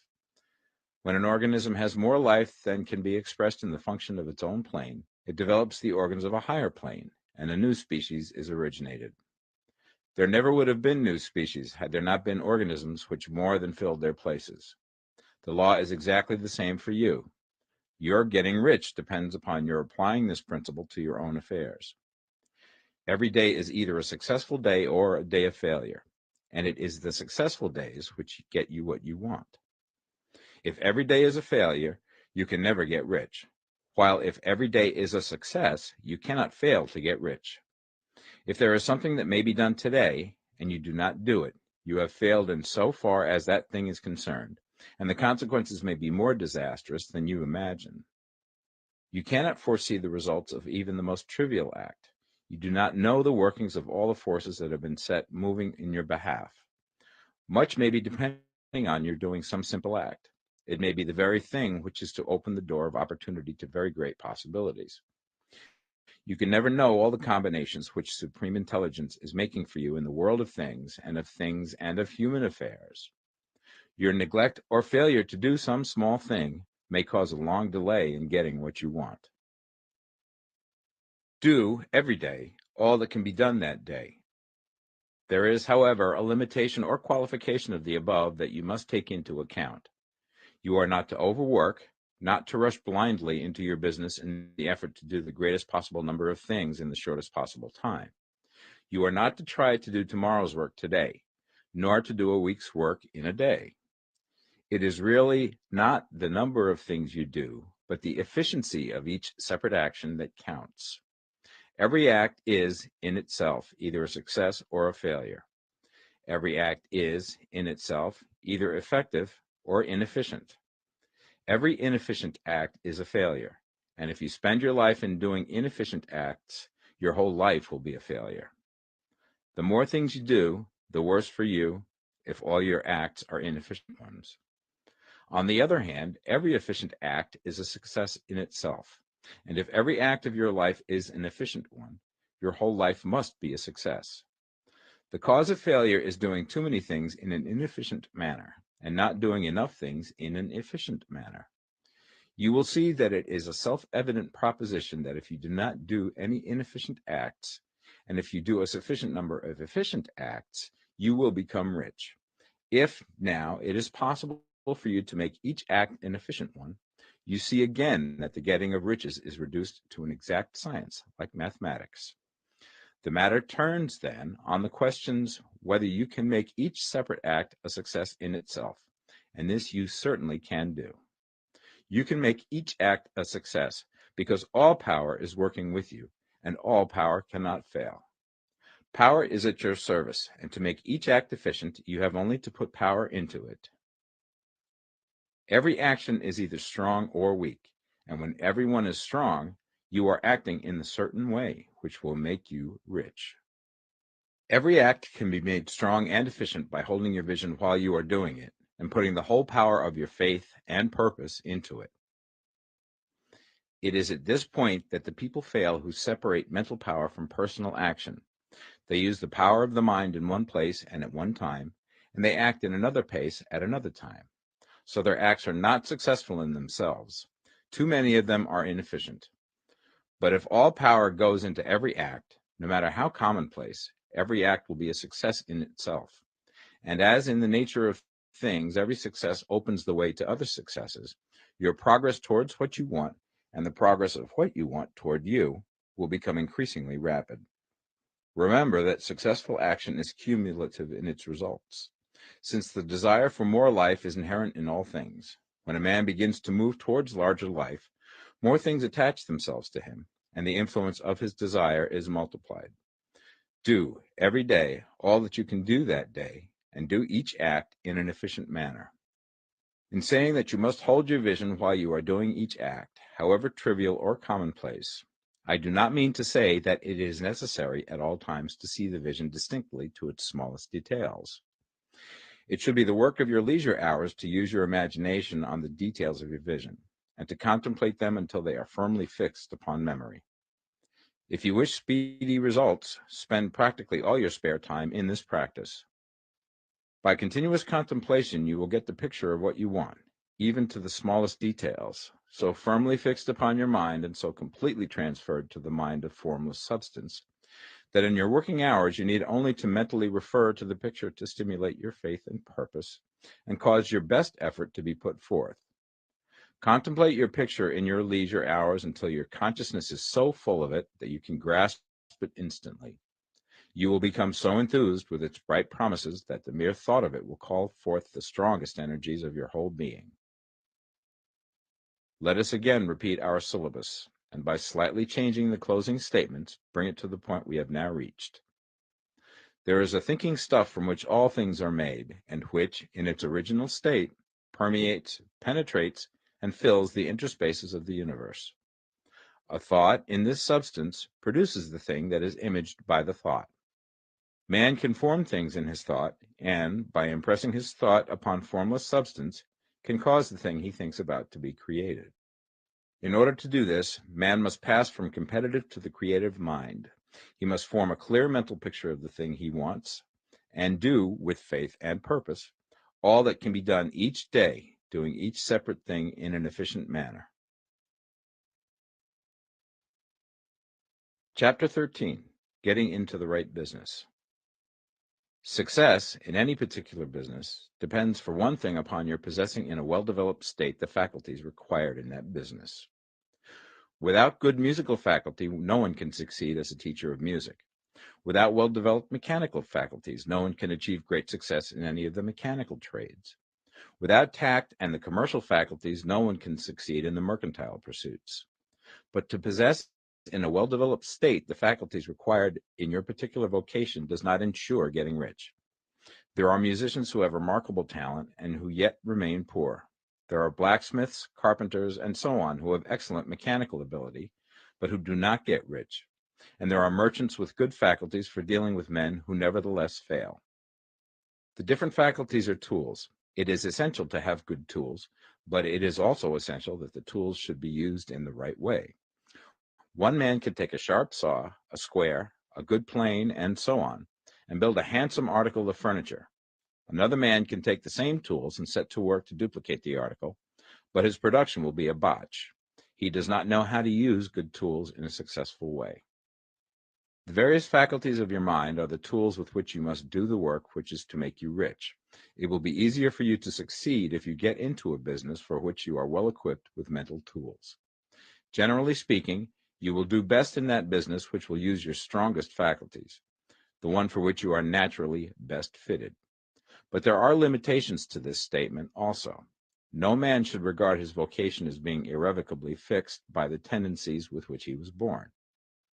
You can get rich in any business, for if you have not the right talent you can develop that talent. It merely means that you will have to make your tools as you go along, instead of confining yourself to the use of those with which you were born.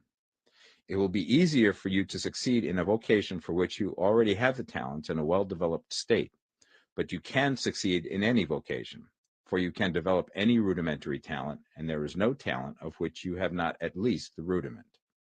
You will get rich most easily in point of effort if you do that for which you are best fitted, but you will get rich most satisfactorily if you do that which you want to do. Doing what you want to do is life, and there is no real satisfaction in living if we are compelled to be forever doing something which we do not like to do, and can never do what we want to do. And it is certain that you can do what you want to do. The desire to do it is proof that you have within you the power which can do it. Desire is a manifestation of power. The desire to play music is the power which can play music seeking expression and development. The desire to invent mechanical devices is the mechanical talent seeking expression and development. When there is no power, either developed or undeveloped, to do a thing, there is never any desire to do that thing. And where there is strong desire to do a thing, it is certain proof that the power to do it is strong and only requires to be developed and applied in the right way. All things else being equal, it is best to select the business for which you have the best developed talent.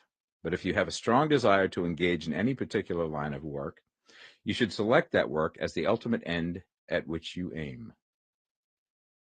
You can do what you want to do, and it is your right and privilege to follow the business or avocation which will be most congenial and pleasant.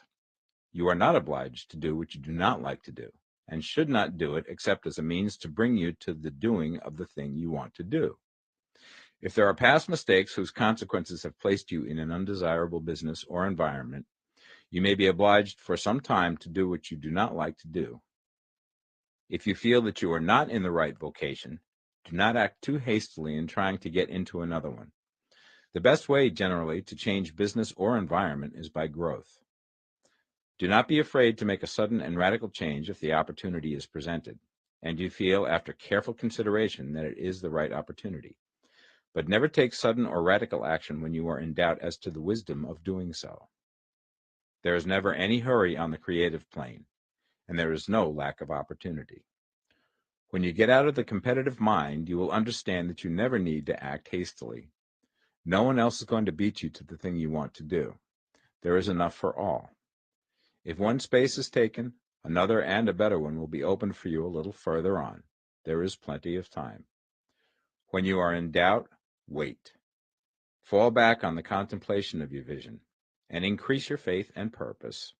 And by all means, in times of doubt and indecision, cultivate gratitude. A day or two spent in contemplating the vision of what you want, and in earnest thanksgiving that you are getting it, will bring your mind into such close relationship with the Supreme that you will make no mistake when you do act. There is a mind which knows all there is to know, and you can come into close unity with this mind by faith and the purpose to advance in life if you have deep gratitude. Mistakes come from acting hastily, or from acting in fear or doubt, or in forgetfulness of the right motive, which is more life to all and less to none. As you go on in the certain way, opportunities will come to you in increasing number, and you will need to be very steady in your faith and purpose, and to keep in close touch with the all mind by reverent gratitude. Do all that you can do in a perfect manner every day, but do it without haste, worry, or fear. Go as fast as you can, but never hurry. Remember that in the moment you begin to hurry, you cease to be a creator and become a competitor. You drop back upon the old plane again. Whenever you find yourself hurrying, call a halt. Fix your attention on the mental image of the thing you want, and begin to give thanks that you are getting it. The exercise of gratitude will never fail to strengthen your faith and renew your purpose. Chapter 14. The Impression of Increase. Whether you change your vocation or not, your actions for the present must be those pertaining to the business in which you are now engaged. You can get into the business you want by making constructive use of the business you are already established in, by doing your daily work in a certain way. And insofar as your business consists in dealing with other men, whether personally or by letter, the key thought of all your efforts must be to convey to their minds the impression of increase. Increase is what all men and women are seeking. It is the urge of the formless intelligence within them, seeking fuller expression. The desire for increase is inherent in all nature. It is the fundamental impulse of the universe. All human activities are based on the desire for increase. People are seeking more food, more clothes, better shelter, more luxury, more beauty, more knowledge, more pleasure. Increase in something, more life. Every living thing is under this necessity for continuous advancement. Where increase of life ceases, dissolution and death set in at once. Man instinctively knows this, and hence he is forever seeking more. This law of perpetual increase is set forth by Jesus in the parable of the talents. Only those who gain more retain any. From him who hath not shall be taken away even that which he hath. The normal desire for increased wealth is not an evil or a reprehensible thing. It is simply the desire for more abundant life. It is aspiration. And because it is the deepest instinct of their natures, all men and women are attracted to him who can give them more of the means of life. In following the certain way, you are getting continuous increase for yourself, and you are giving it to all with whom you deal. You are a creative center from which increase is given off to all. Be sure of this, and convey assurance of the fact to every man, woman, and child with whom you come in contact. No matter how small the transaction, even if it be only the selling of a stick of candy to a little child, put into it the thought of increase and make sure that the customer is impressed with the thought. Convey the impression of advancement with everything you do, so that all people shall receive the impression that you are an advancing man and that you advance all who deal with you. Even to the people whom you meet in a social way, without any thought of business, and to whom you do not try to sell anything, give the thought of increase. You can convey this impression by holding the unshakable faith that you, yourself, are in the way of increase, and by letting this faith inspire, fill, and permeate every action. Do everything that you do in the firm conviction that you are an advancing personality and that you are giving advancement to everybody. Feel that you are getting rich and that in doing so you are making others rich and conferring benefits to all. Do not boast or brag of your success or talk about it unnecessarily. True faith is never boastful. Wherever you find a boastful person, you find one who is secretly doubtful and afraid. Simply feel the faith and let it work out in every transaction. Let every act and tone and look express the quiet assurance that you are getting rich, that you are already rich. Words will not be necessary to communicate this feeling to others. They will feel the sense of increase when in your presence and will be attracted to you again. You must so impress others that they will feel that in associating with you, they will get increase for themselves. See that you give them a use value greater than the cash value you are taking from them. Take an honest pride in doing this and let everybody know it, and you will have no lack of customers. People will go where they are given increase, and the Supreme, which desires increase in all, and which knows all, will move towards you men and women who have never heard of you. Your business will increase rapidly, and you will be surprised at the unexpected benefits which will come to you. You will be able from day to day to make larger combinations, secure greater advantages, and to go on into a more congenial vocation if you desire to do so. You must never lose sight of your vision of what you want, or your faith and purpose to get what you want. Let me here give you another word of caution in regards to motives. Beware of the insidious temptation to seek for power over other men. Nothing is so pleasant to the unformed or partially developed mind as the exercise of power or dominion over others. The desire to rule for selfish gratification has been the curse of the world.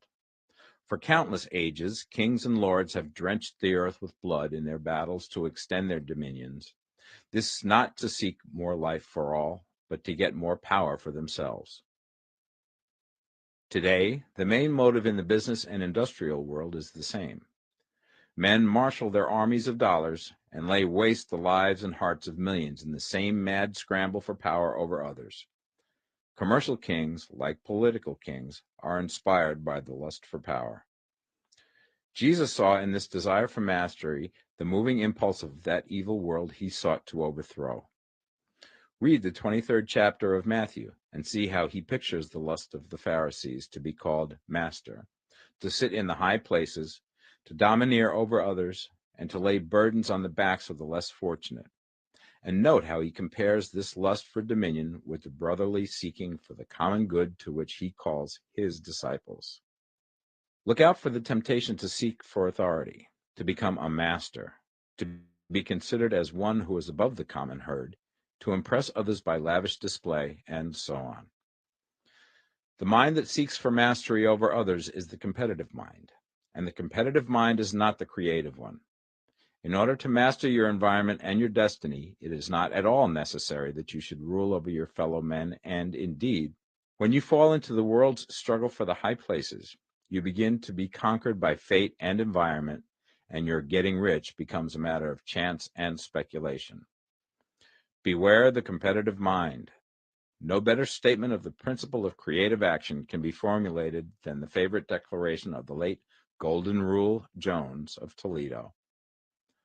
What I want for myself, I want for everybody. Chapter 15, The Advancing Man. What I have said in the last chapter applies as well to the professional man and the wage earner as to the man who is engaged in mercantile business. No matter whether you are a physician, a teacher, or a clergyman, If you can give increase of life to others and make them sensible of the fact, they will be attracted to you and you will get rich. The physician who holds the vision of himself as a great and successful healer, and who works towards the complete realization of that vision with faith and purpose, as described in former chapters, will come into such close touch with the source of life that he will be phenomenally successful. Patients will come to him in throngs. No one has a greater opportunity to carry into effect the teaching of this book than the practitioner of medicine. It does not matter to which of the various schools he may belong, for the principle of healing is common to all of them and may be reached by all alike. The advancing man in medicine, who holds to a clear mental image of himself as successful, and who obeys the laws of faith, purpose, and gratitude, will cure every curable disease he undertakes, no matter what remedies he may use. In the field of religion, the world cries out for the clergyman who can teach his hearers the true science of abundant life.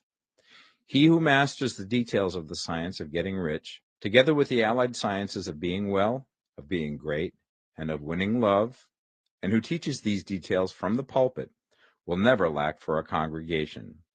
This is the gospel that the world needs. It will give increase of life, and men will hear it gladly, and will give liberal support to the man who brings it to them. What is now needed is a demonstration of the science of life from the pulpit. We want preachers who can not only tell us how, but who, in their own persons, will show us how. We need the preacher who will himself be rich, healthy, great, and beloved, to teach us how to attain to these things, and when he comes, he will find a numerous and loyal following. The same is true of the teacher who can inspire the children with the faith and purpose of the advancing life. He will never be out of a job, and any teacher who has this faith and purpose can give it to his pupils. He cannot help giving it to them if it is part of his own life and practice. What is true of the teacher, preacher, and physician is true of the lawyer, dentist, real estate man, insurance agent, of everybody. The combined mental and personal action I have described is infallible. It cannot fail.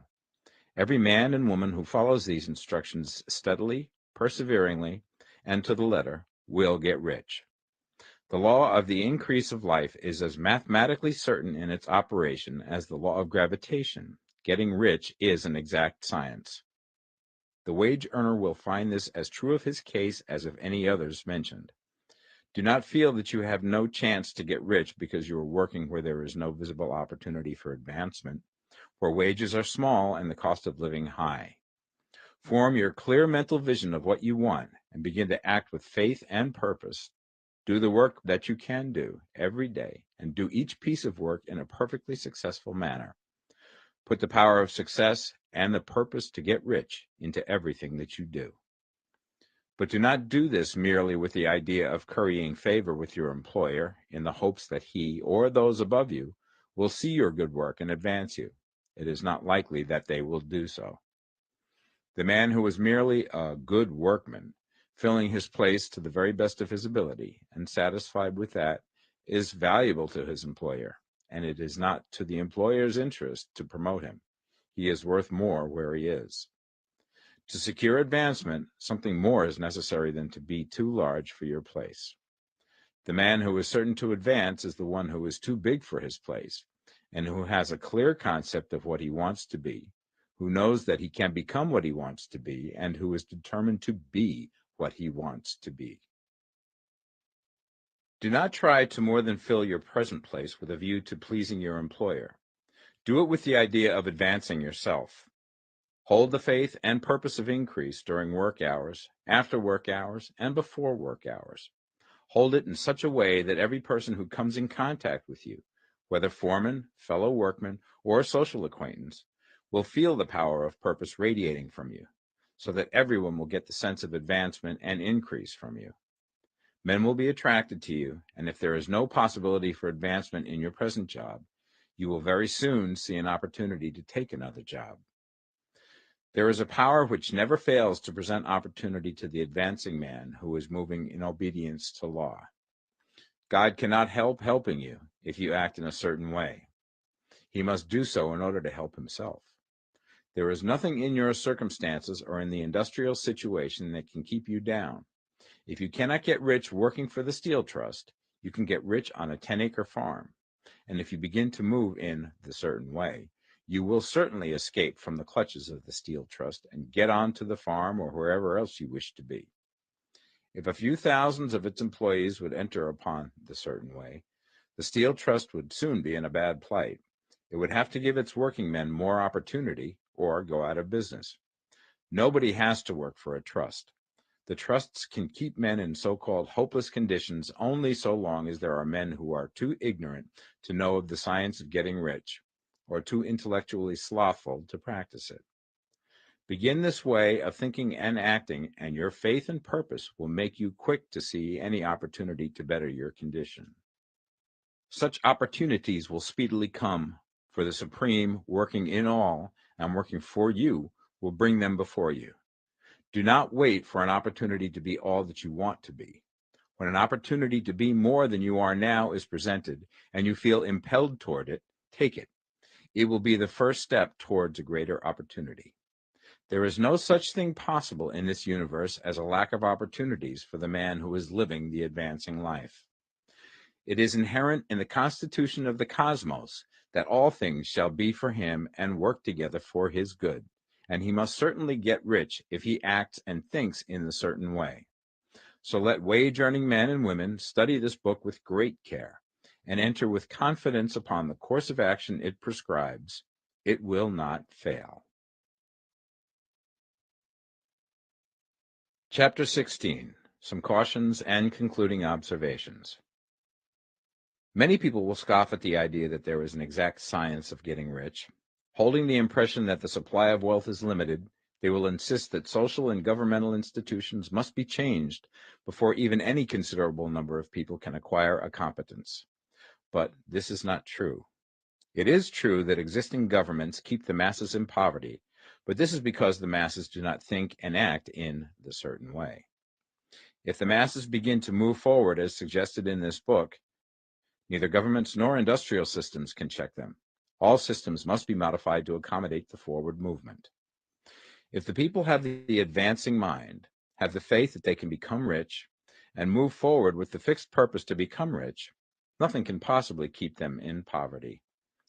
Individuals may enter upon the certain way at any time and under any government, and may make themselves rich.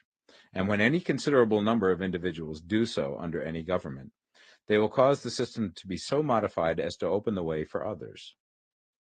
The more men who get rich on the competitive plane, the worse for others. The more who get rich on the creative plane, the better for others.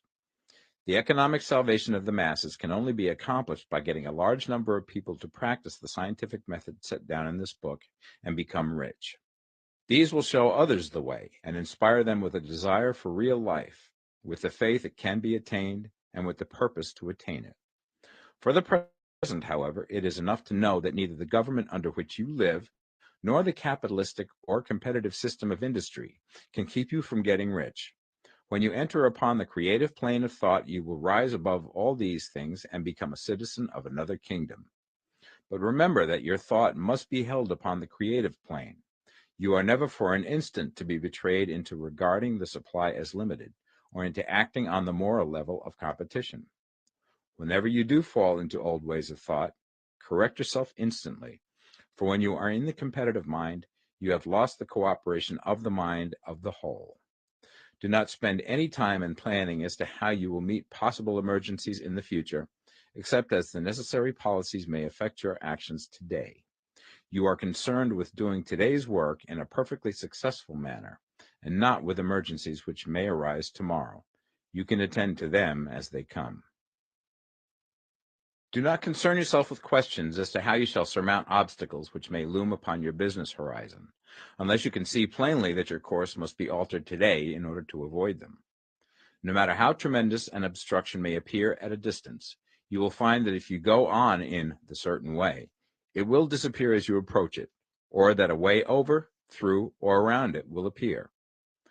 No possible combination of circumstances can defeat a man or woman who is proceeding to get rich along strictly scientific lines. No man or woman who obeys the law can fail to get rich, any more than one can multiply 2 by 2 and fail to get 4. Give no anxious thought to possible disasters, obstacles, panics, or unfavorable combinations of circumstances. It is time enough to meet such things when they present themselves before you in the immediate present, and you will find that every difficulty carries with it the wherewithal for its overcoming. Guard your speech. Never speak of yourself, your affairs, or of anything else in a discouraged or a discouraging way. Never admit the possibility of failure, or speak in a way that infers failure as a possibility. Never speak of times as being hard, or of business conditions as being doubtful. Times may be hard and business doubtful for those who are on the competitive plane, but they can never be so for you. You can create what you want, and you are above fear. When others are having hard times and poor business, you will find your greatest opportunities. Train yourself to think of and to look upon the world as a something which is becoming, which is growing, and to regard seeming evil as being only that which is undeveloped. Always speak in terms of advancement. To do otherwise is to deny your faith, and to deny your faith is to lose it. Never allow yourself to feel disappointed.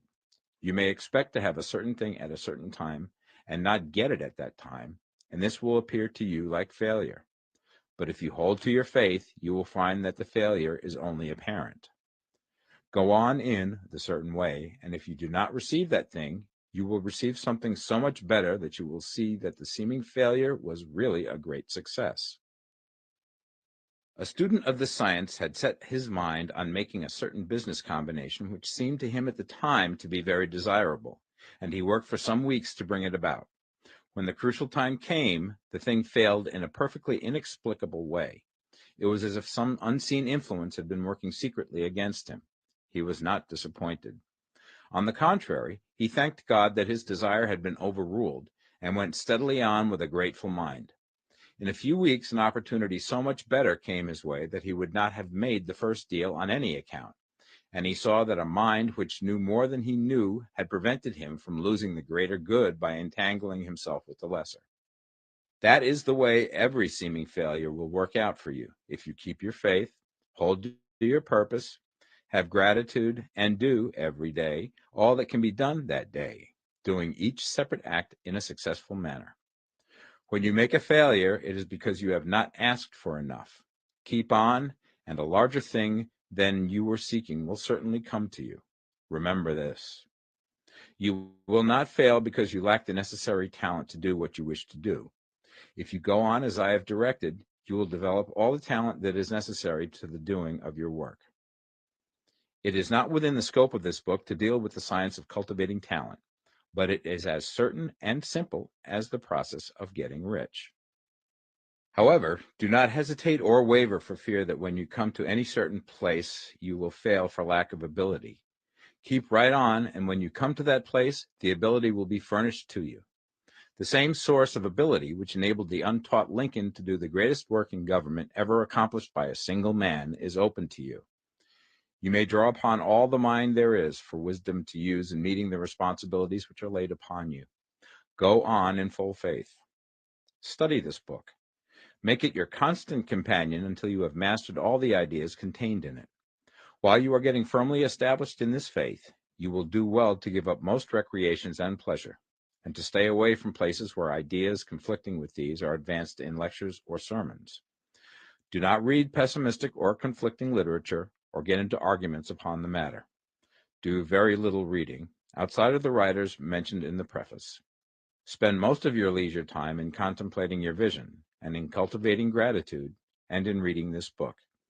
It contains all you need to know of the science of getting rich, and you will find all the essentials summed up in the following chapter. Chapter 17, Summary of the Science of Getting Rich. There is a thinking stuff from which all things are made, and which, in its original state, permeates, penetrates, and fills the interspaces of the universe. A thought in this substance produces the thing that is imaged by the thought. Man can form things in his thought, and by impressing his thought upon formless substance can cause the thing he thinks about to be created. In order to do this, man must pass from the competitive to the creative mind, Otherwise, he cannot be in harmony with the formless intelligence, which is always creative and never competitive in spirit. Man may come into full harmony with the formless substance by entertaining a lively and sincere gratitude for the blessings it bestows upon him. Gratitude unifies the mind of man with the intelligence of substance, so that man's thoughts are received by the formless. Man can remain upon the creative plane only by uniting himself with the formless intelligence through a deep and continuing feeling of gratitude. Man must form a clear and definite mental image of the things he wishes to have, to do, or to become, and he must hold this mental image in his thoughts, while being deeply grateful to the Supreme that all his desires are granted to him. The man who wishes to get rich must spend his leisure hours in contemplating his vision, and in earnest thanksgiving that the reality is being given to him. Too much stress cannot be laid on the importance of frequent contemplation of the mental image, coupled with unwavering faith and devout gratitude. This is the process by which the impression is given to the formless and the creative forces set in motion. The creative energy works through the established channels of natural growth and of the industry and social order.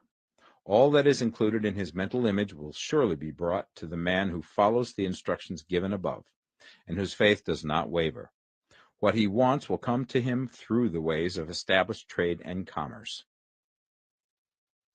In order to receive his own when it shall come to him, man must be active, and this activity can only consist in more than filling his present place. He must keep in mind the purpose to get rich through the realization of his mental image.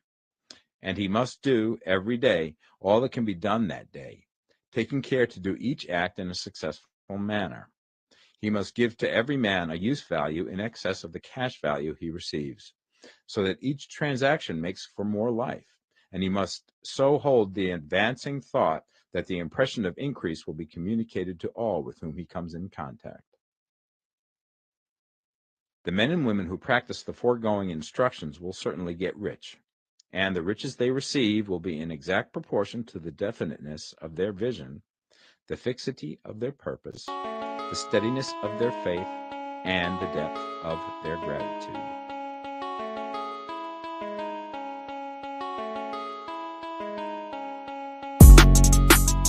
I got some big shoes for a big buck, like I can't lose. Look, I be going up these days. That mean I move through this maze like the Matrix, just like some latex. I be protecting. Of course they showing me love after neglecting. Confidence turned to common sense, and the common sense be kinda lit and bringing compliments every season. We don't stop until your heartbeat drop.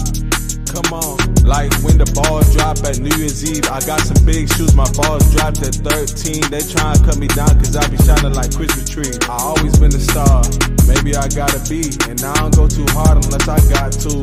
Like Tupac too, I keep a fine boo. And yeah, she talk smooth, cause she my little dog, she my best friend. And I got big shoes, this ain't no size 10. The way I'm rocking it, the way I'm walking in, the way I'm walking in. She my little dog, she my best friend, and I got big shoes, this ain't no size 10. The way I'm rocking it, the way I'm walking in, the way I'm walking in. I be blocking them when I see that they copying and pasting. Send the DM, I ain't respond, so they erase it. Boy, move at your own damn pace, nigga, just face it. Cause you be in my ear all day, talking that basic. My boo bought me big ass shoes, and I don't lace them. How can I replace her? I mean, she do so much for me. I be hugging the beat, I be loving the beat. She be chopping to me. I said, damn, I'm gon' high walk across the street. And afterwards, she be running and jumping on me. Cause she my little dog, she my best friend. And I got big shoes, this ain't no size 10. The way I'm rocking it, the way I'm walking in, the way I'm walking in.